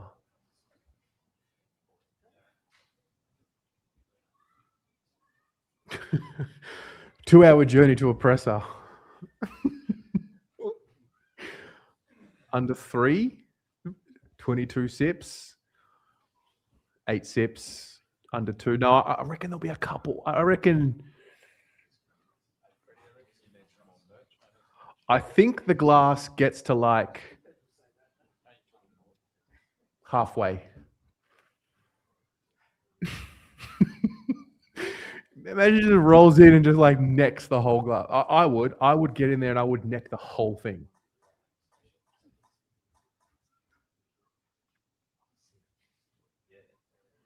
Speaking of,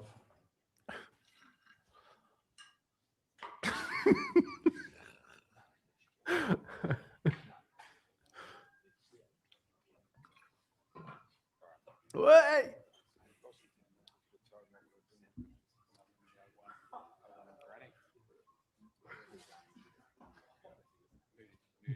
Yelling Up Beach Surf Shop. Interesting.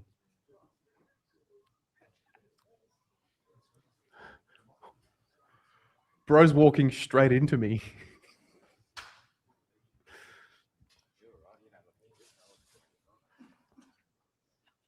A few moments later.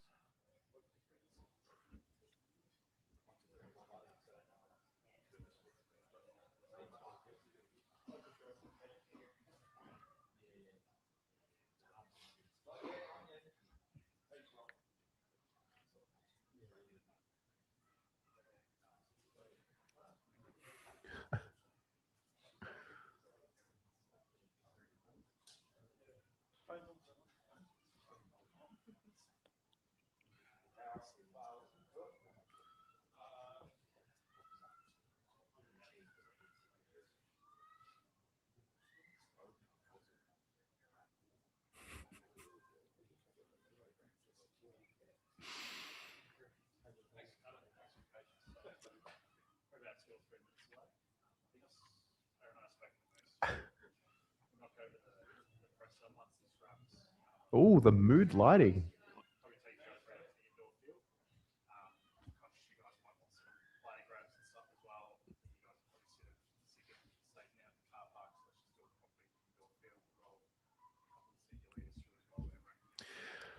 Feel free to share this stream with a friend who will be interested in watching it.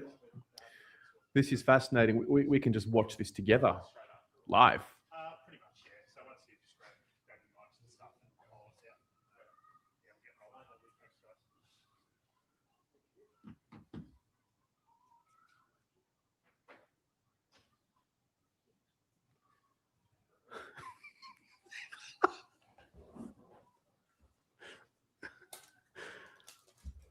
None of this can be real.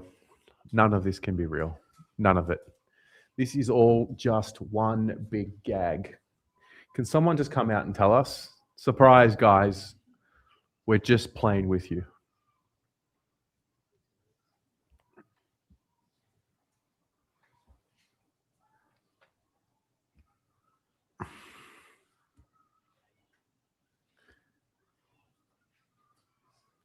One, two, three.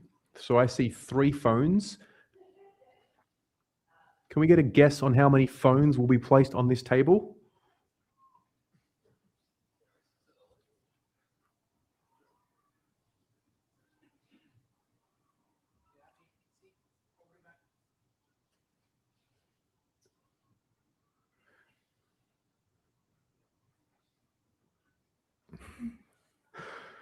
Yeah, Michelle. It's an interesting point. We'll do this all again in 5 years. Yeah.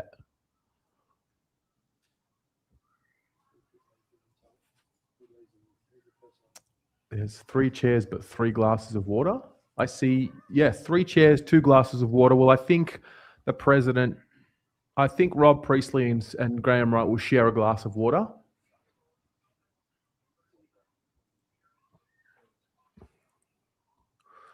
Locking in over 5 phones.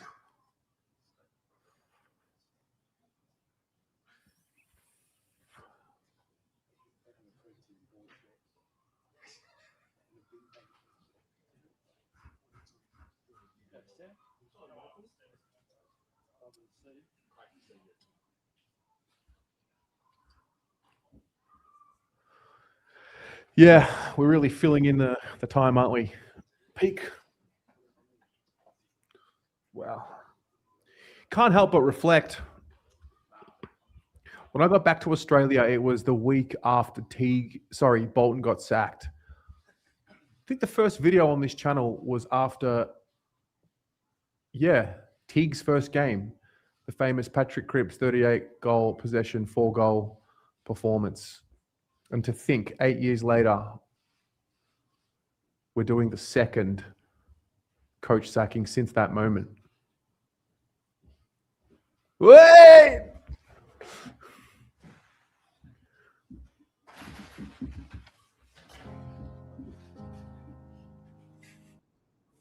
So we brought in 4 or 5 guys. 3 of those guys have been in. Thanks, guys.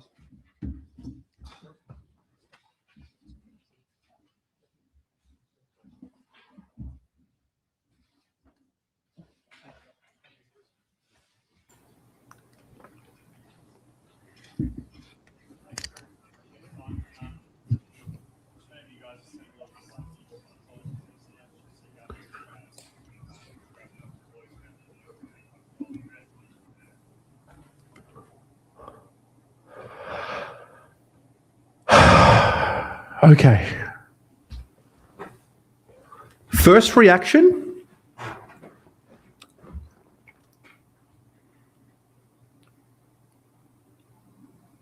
I reckon I got better straight talk from Chris Davies than what I got from Graham Wright and Rob Priestley. And I don't know if that's alarming or not. Sorry about the sound. I couldn't do anything about it. I had it on as loud as I could when I was sharing the screen.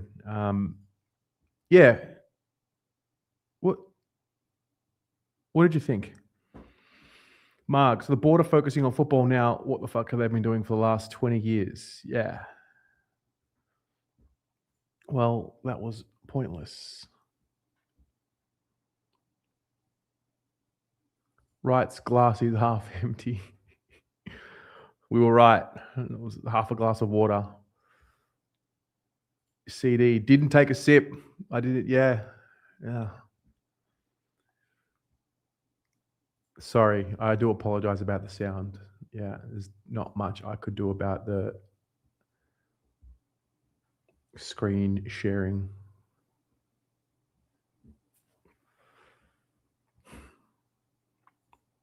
You can't wipe out that many senior players. Yeah, platitudes and jargons overload.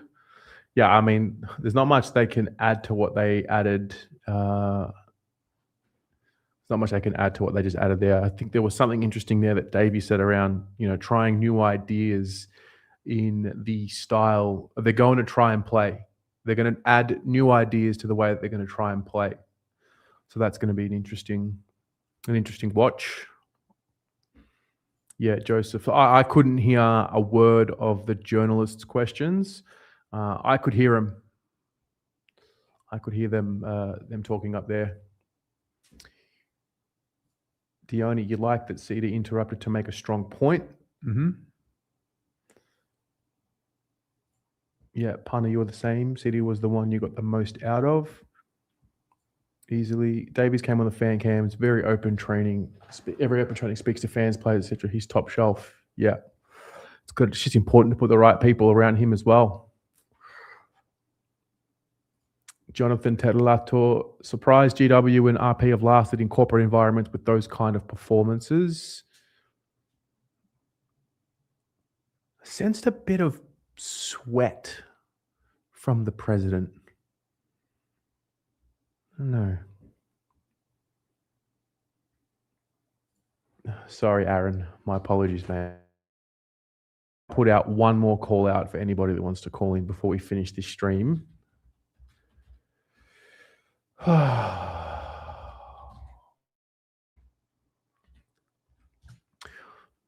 would love to speak to any of them. Really.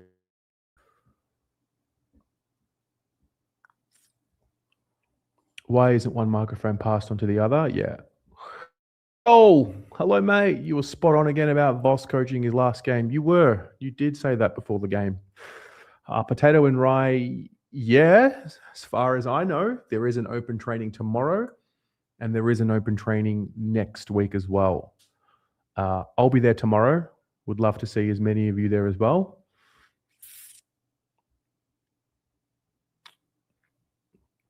Egg. You spoke about slip up when debating when was the right. XP Falcon, you took from that we could justify a tank, propaganda, music. Yeah, quality. What new ideas? There are no new ideas. We just aren't doing just things we don't do properly. Yeah. Yeah, Matt, I mean, I think you're right.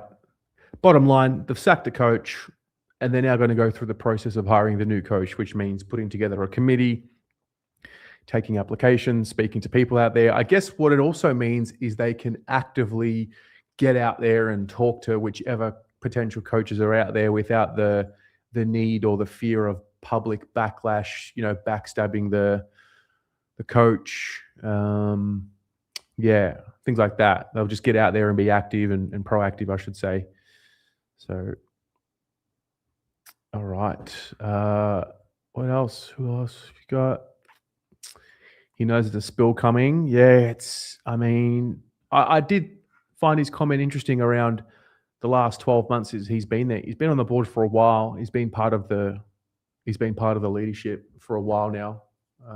So I get it. He hasn't been the president for longer than 12 months. But anyway, let's hear from some of you before I finish this stream. It was 2 hours and 40 minutes, man. All right. David, calling in from Thailand. Yeah, hey Terry, hey everybody. I won't keep you long, but just want to say, thanks to Voss for giving it his all. I think he did, couldn't adapt to the modern game maybe, and a bunch of things like that. But I think he was well respected and deserves that respect. And since the glass on the podium is half full, in the presser, I want to go half full and say that Teague was better than Bolton, Voss was better than Teague. So the next guy's going to be better than Voss. Oh, he better be better than Voss. Yeah, and I think it's a good way for him to handle it, for the club to handle it, now rather than sort of being pushed out. Everyone sort of knew it was coming. Now the acid's on the players for the rest of the year to see, how can they perform, and so I think that's a good thing. I think and I don't expect anything much from a press conference like that. The club's not going to come out and the proof of the pudding's in the eating. We'll see. We won't really know if we've done the right thing until a year, 2 years, this time next year. We'll have a new coach. We'll get some idea of, how the team's been changed, the style of play and that sort of thing. And then we'll start. But I think we're heading in the right direction. It's small steps, it's increments, At least the club didn't do a sort of panic, oh, another bad result, let's sack the coach right away. There was a process there, and it's more measured, it's less reactive, and I think it needs to be even more so, I think, in that direction. But that's good, and I'm fascinated by your work on the board, and it does my head in a little bit that there's no criteria on the board for success on the field. Like it's one of the if the club's not successful on the field, the board should be seriously thinking about completely leaving and starting again with a new lot of people. Well, that's the thing there as well. So Rob mentioned there about the 3-year plan that's going to come out now. I think he mentioned at the end of the year, right? And how it's going to be simplified and it's going to be football focused. Well, those are great words, but let's just see what the makeup of the board is. Because if the board's not more football focused at the top, and we're basically just getting stuck in this Messiah complex again. Oh yeah, we've hired the best guys, Graham Wright, Chris Davies. They'll fix it. Yeah. I think they're great hires, and you can't. There's nothing wrong with hiring those kind of guys, but it's the whole redoing everything from the bottom up as a club, And I think that for us as fans, we can redo some things too, and say, okay, what does it look like to be a fan of a successful club? What do we need to do to make the club successful? And there might be some things, I'm not saying anything in particular, but I just think there's some things we could, let's reset our mindset completely. The club motto, healthy mind, healthy body. What about us as a fan base? Are we always healthy? Sometimes maybe we're toxic to some degree, and I'm not, I think that's something that we could think about. And I think your channel, is a really great step in that, and you let people let off steam and vent and rant and things like that, and that's really awesome, and I think that's healthy. And so go the Blues, and I'm looking forward to the dead cat bounce, so to speak. We're going to win 5 or 6 or 7 or 8 games the rest of the year, and nearly make the 8, because and we've got a bunch of players there that are playing for their careers at the club, and hopefully we don't go and sign the same kind of fading star from another club on a big contract. Not to knock any of those guys, but who of them have worked? Really, Williams, McGovern, Sard, Akers. I don't know who else. There's probably a bunch of guys. I'm not knocking any of them individually, but it doesn't work. Like you said, the Messiah complex. I hope we get a coach that's got a vision and a plan, and everybody buys into that, and Wright and co back him in 100%, and we recruit the players that are going to fit with that. Even if people are scratching their head and say this guy's a bit of a nobody, who cares? It's about a team being successful, not about a team of stars. Yeah, it's a good point. Yeah. So go the Blues. Thank you, Terry, for everything you do.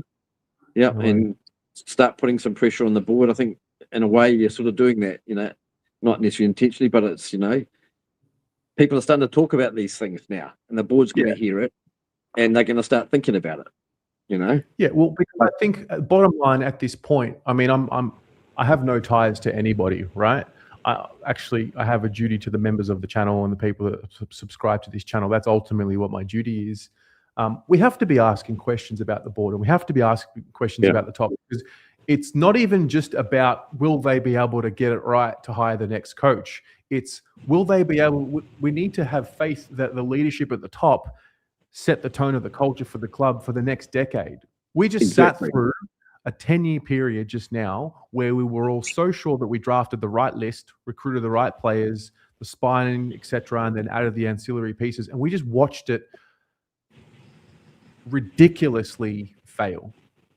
like ridiculously fail. So it's not just about achieving success. It's about, do you trust the direction of the club to find success and sustain success?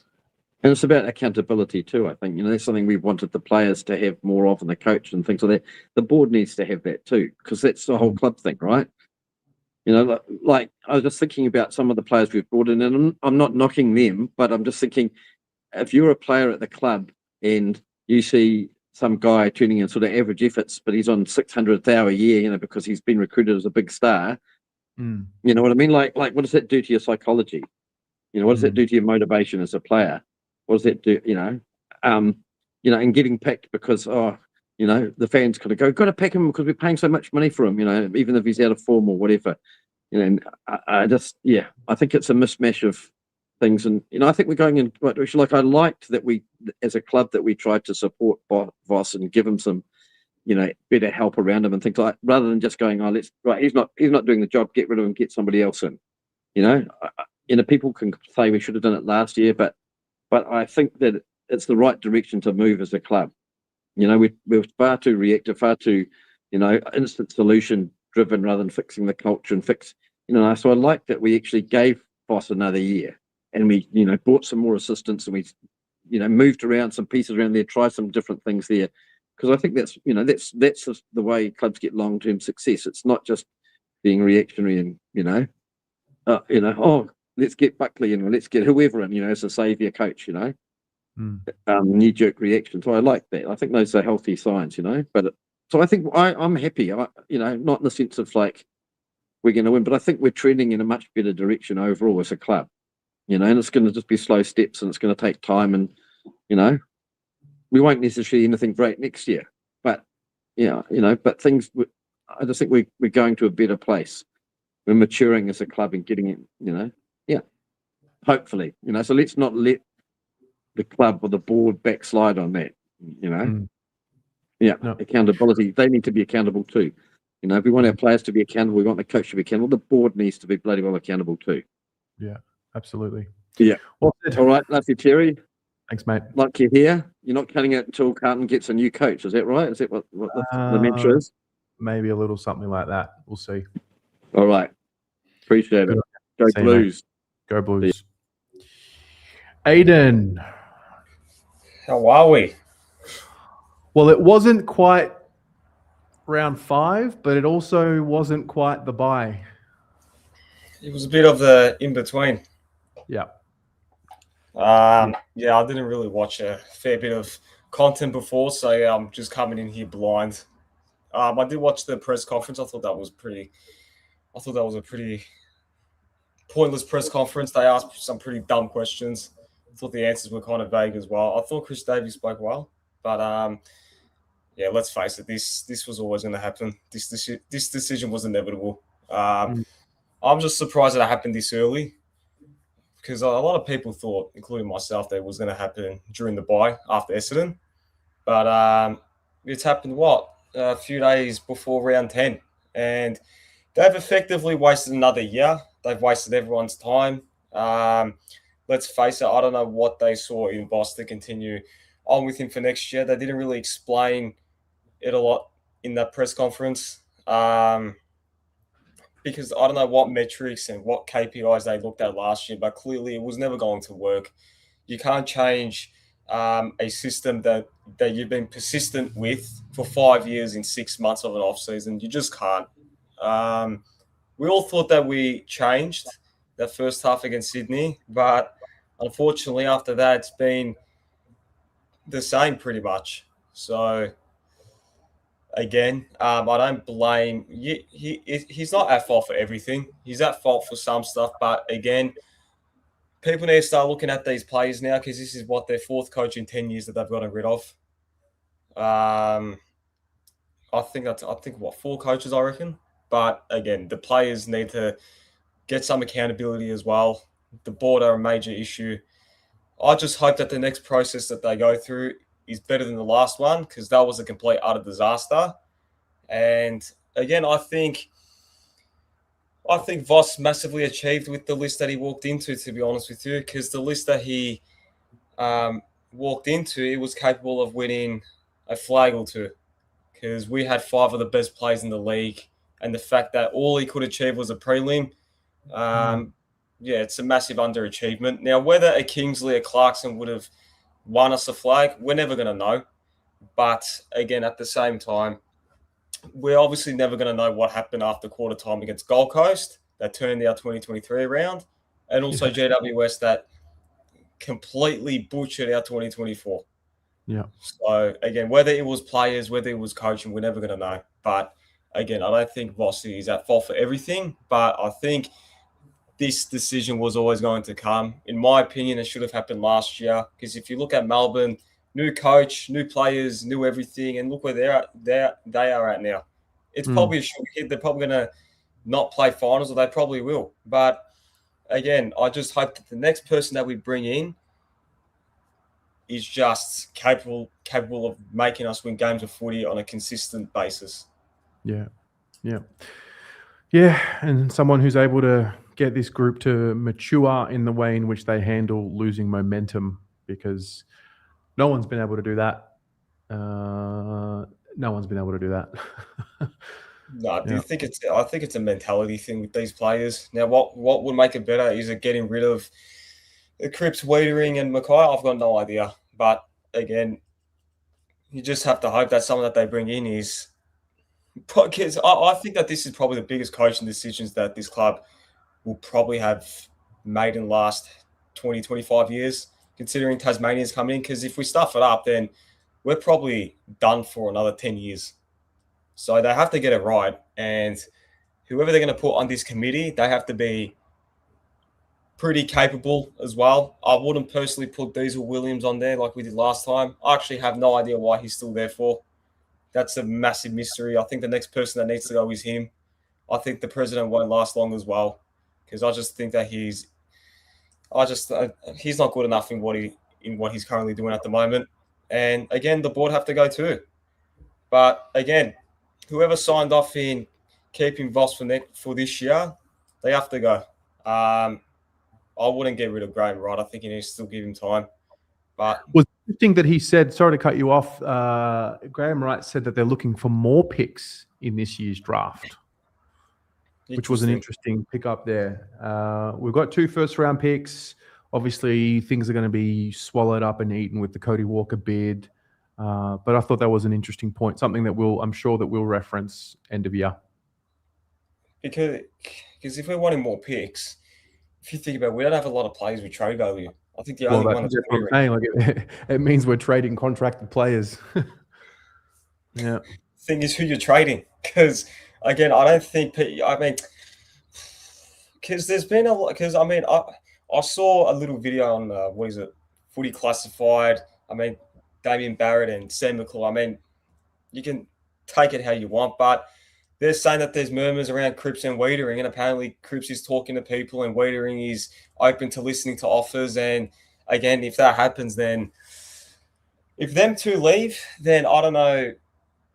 We'll figure it out if that happens. But again, there is rumors going on, especially through high credited people that work in the media industry. Whether they're credible or not, I don't know. But again, who do you trade? Because if you trade our captain, and if you trade our general in Wiedering, as he likes to be called, you're gonna have some short-term pain.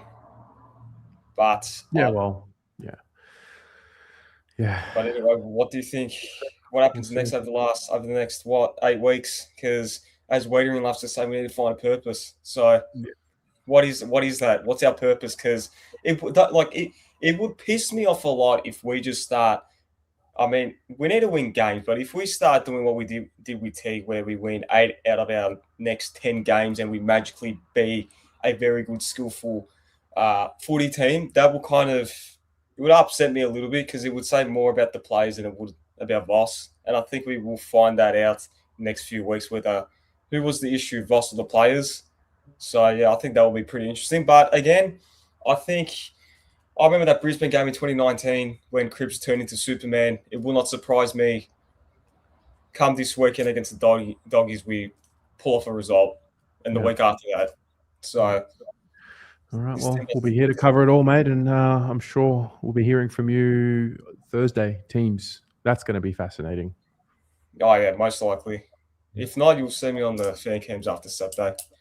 Before I let you go, how many changes this week? Number of changes that you want to see?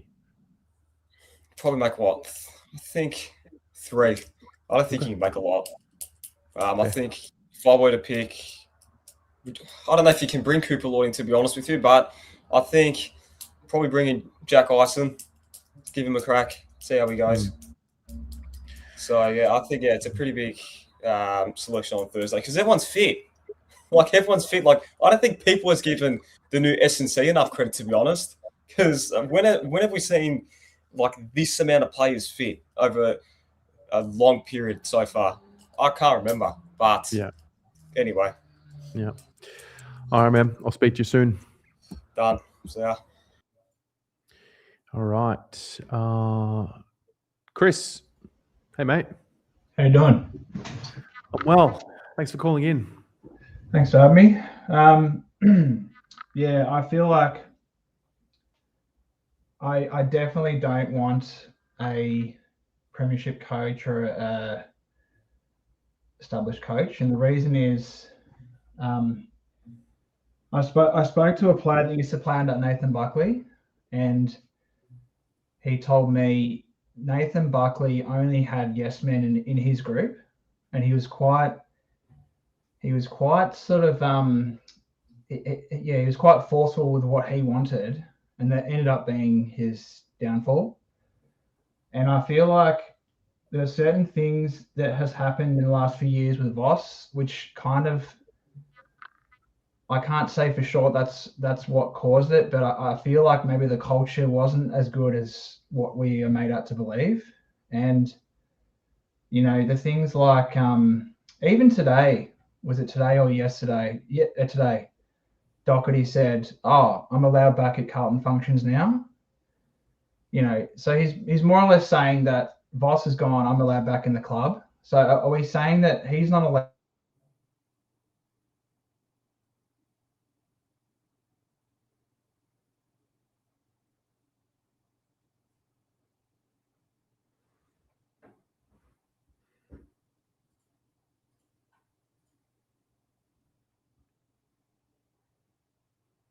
His episode.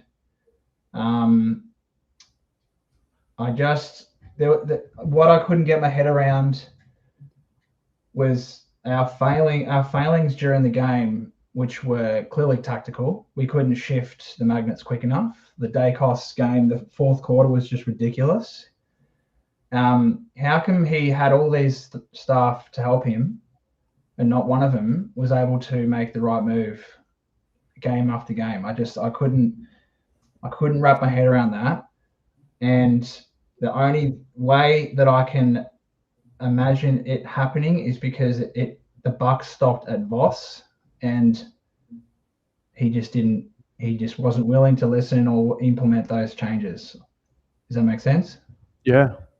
I mean, there is definitely an understanding that he is a guy that believes in what he believes in Voss, and he can be stubborn. And I think he's even spoken about it in the preseason interview he did with Dill Buckley, just talking about how he's so steadfast in what he believes because, you need to be. Otherwise, if you're not so steadfast in what you believe, how do you expect others to believe in it? And, maybe ultimately that was his downfall. I guess we'll find out when the Michael Voss book comes out in 6 to 8 years from now, and he talks about, his version of events. And yeah. What's the most disappointing part for me is how we've ridden this wave of belief.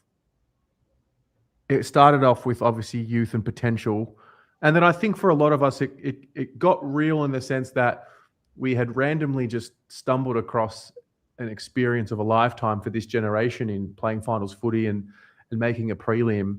But I think it just instilled so much belief in this generation because we just were starved for it. We'd been waiting so long for it, and the drastic way in which it's fallen. And I think I quoted earlier, someone had sent me the stats for the record after that GWS game in 2024 was a 29% win rate. So we went 2-7 the rest of that year, 9-14 obviously last year, and this year we're 1-8. So yeah, it's just the dramatic fall of the club. Yeah, and I mean a lot of those. Yeah, 2024 from memory was pretty bad. We got injuries later in the latter half of the year. But I also believe that if the system is good enough, teams can still succeed. I remember Collingwood when they won the premiership, they had a massive amount of injuries, and it just didn't matter. So yeah, everyone's saying he's a great guy, and I'm sure he is, but I don't think there's many people that can justify him coaching any longer with that record.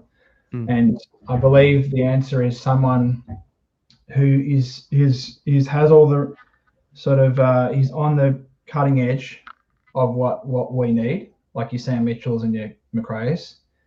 But he can also connect with the players, and he's willing to listen to his assistants. So I can't say that Longmire and Hinckley won't do that, but I just feel like it's less chance of them doing that than what a younger coach would do. Yeah. I just don't want to think about T, because that's kind of what he was meant to be, but just didn't work out that way. Yeah, well, they turned on him pretty quickly, or whatever. He wasn't up for it, and yeah, it's we're here again. It's just what it is.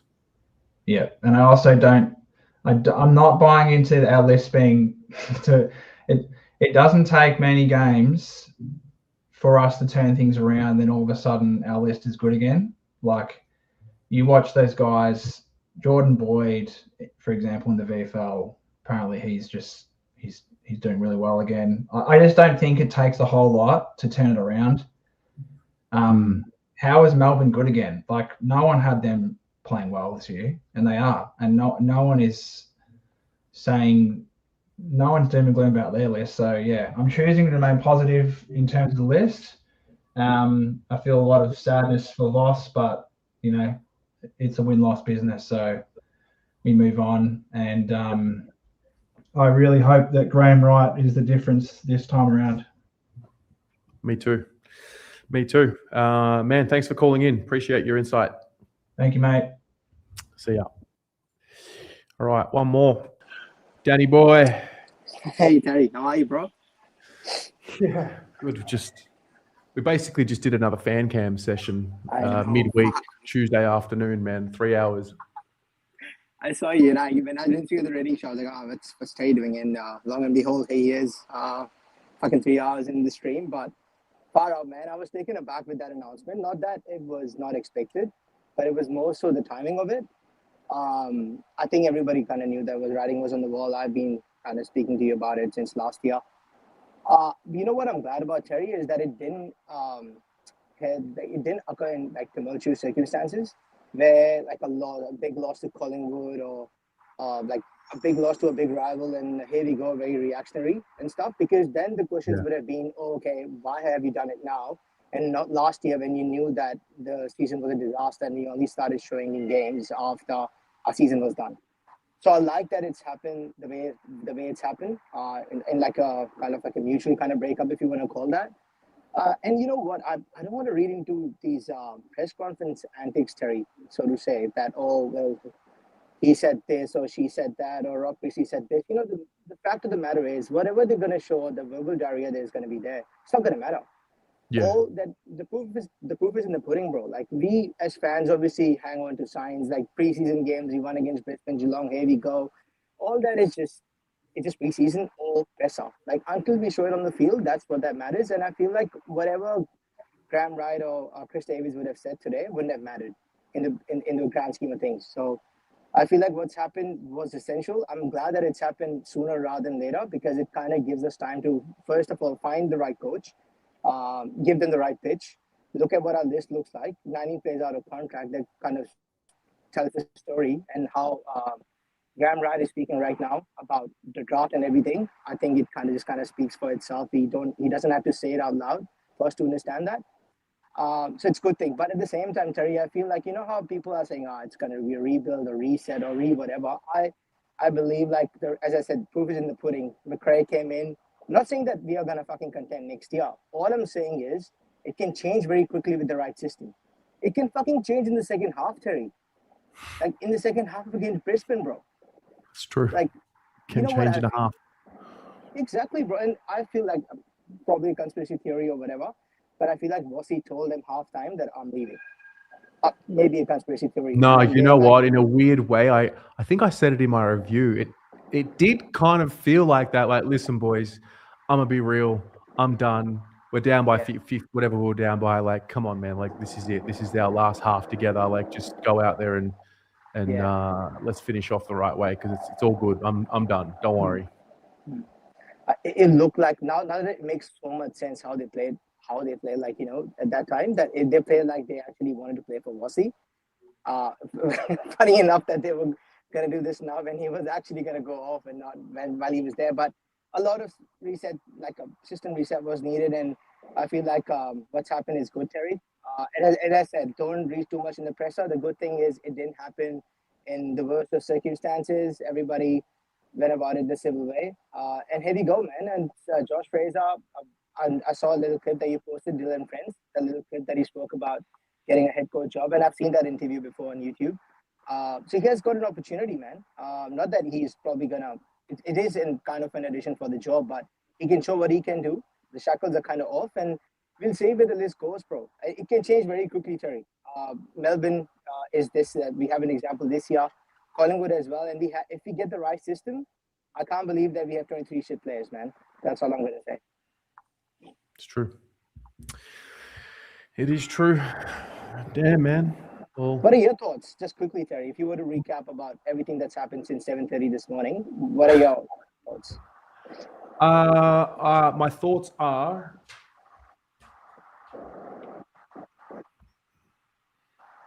I'm glad this has been done before the bye because the cycle was very clear to see up until that Essendon game.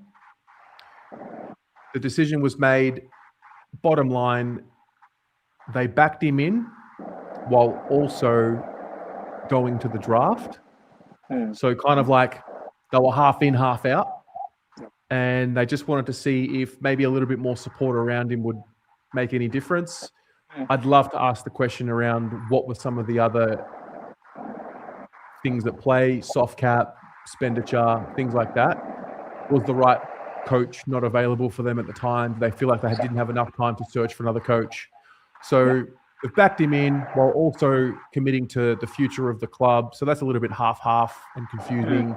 And surprise, surprise, it's fallen apart early in the season. In a way, I'm grateful that we didn't win some of those games that we fell apart because at least now everyone is very clear that it had to happen. So there's that.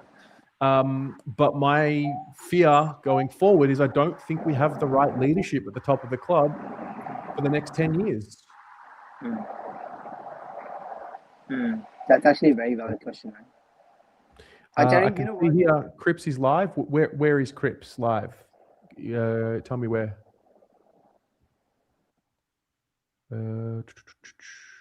Where is he live? Live on what? Cripps is live on SEN. Oh, all right. Danny, you want to hang out with me on SEN? Yeah, why not? I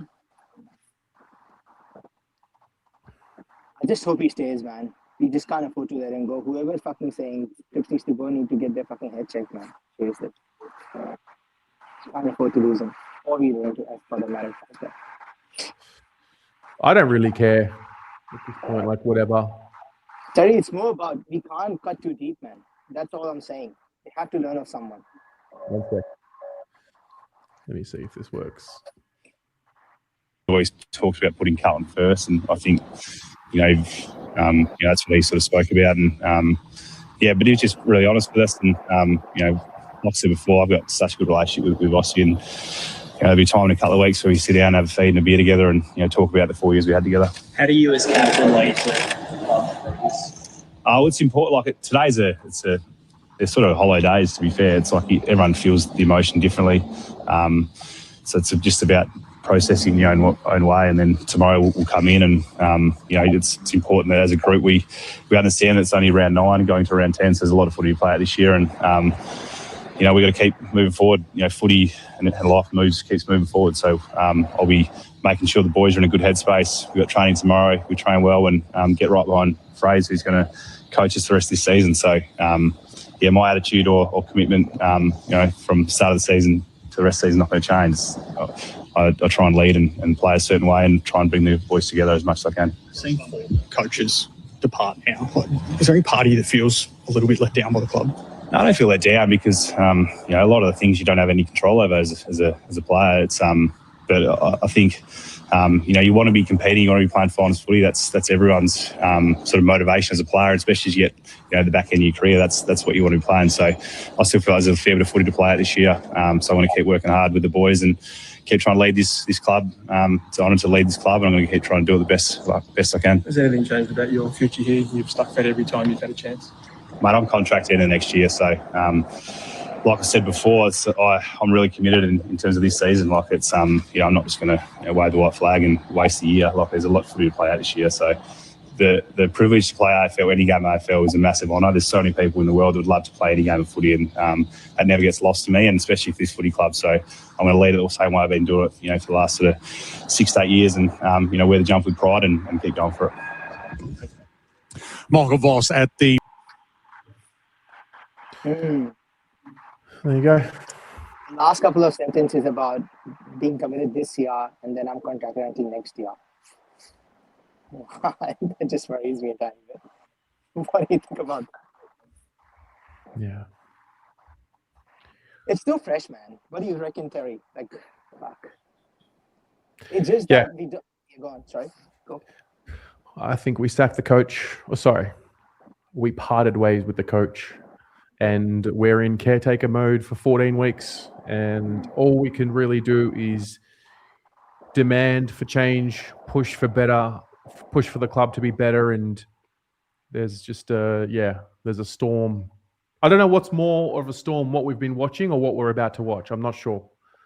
I'd like to think that the guys that are still playing on this list right now are playing for their futures, and they're going to put in and they're going to play with some freedom. There is a long way to go to the end of the year. There's a lot of the season still to play out.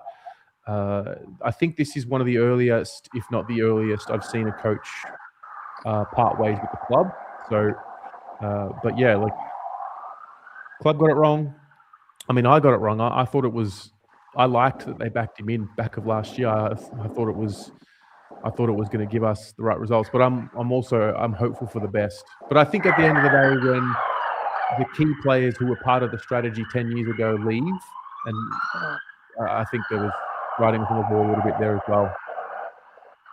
Yeah, I think it's just the circumstances. It's very fresh what's happening right now. But I feel like if we go from here to the end of the year and we see how we play, also just how the team reacts, I think that's what I'm looking for in Bulldogs, like the Bulldogs game, how they're going to react. It's going to tell a lot about the list, because as much as we've changed coaches and it's been the coach's fault, it's been on the players as well, to be honest with you. And we're going to see who stands up, because now the pressure is kind of off. So kind of, because they're like, okay, the coach has changed. So if you have a couple of bad losses, you are probably excused for that. So I want to see how we play. But to be honest with Terry, like just a closing statement, with Graham Wright and Chris Davies coming on, I feel like that's where our leadership changes, hopefully. And the changes in board happens. I see that the HR person that I think you reported on in mid-year was changed as well.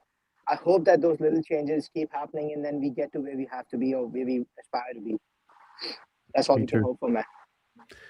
Me too, mate. I'll leave it there, but thanks for calling in. All good, buddy. Take care. See you, mate. All right. A random 3-hour stream in the middle of a Tuesday as the coach of the Carlton Football Club parts ways, or the club parts ways with the coach part, whatever. So there you have it. All right. Well, there you go. for those of you who have made it here to this end part here, I am going to be speaking with Chris Davies later this afternoon in about an hour. What have I got? All right, so there you go. I'll be speaking to Chris Davies. I've got some questions. What do you, I mean, if you're still here, what would you want to be asked? I'll give it another minute or two and I'll add them maybe to my list here and go from there. I think I'm really asking a little bit more of an explanation around the half in, half out approach. Backing in the coach, but also backing in sort of like going to the draft. Just a fascinating day and a fascinating club.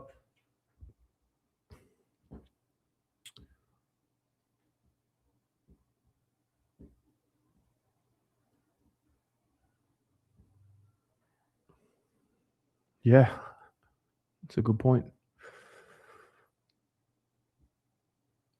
Let's fucking dust ourselves off, stop being absolute soft cunts and wet wipes, front up, and fucking go out there and win football games. Yeah.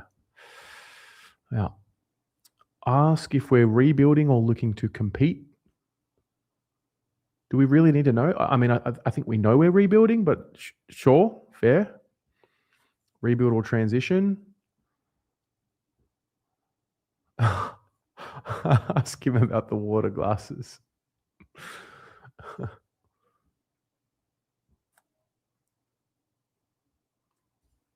Is there a concern around the lack of success or flag success within the playing group and coaches?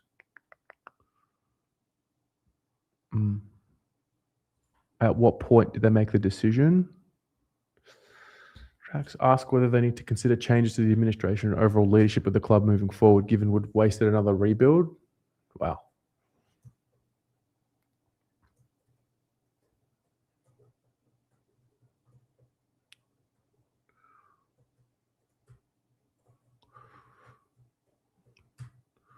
I don't know if Chris Davies is going to be able to give us board criticism.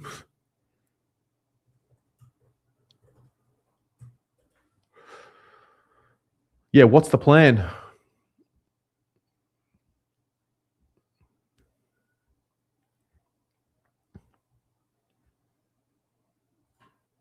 Who actually has input on selection, how we play, style? Are there a lot of cooks running the soup? Ship, conflicting instructions, different influences competing. I like that.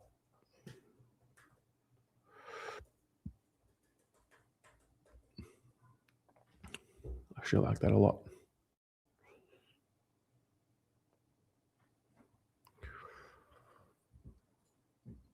Got to ask about the list. Absolutely. Got to ask about the list. I think the hints there around looking to get more picks in this draft, definitely got to ask about that.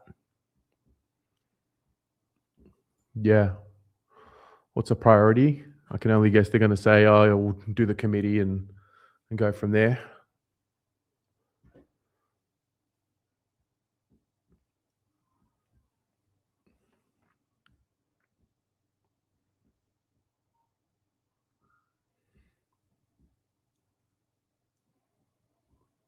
Pommy, love you, mate.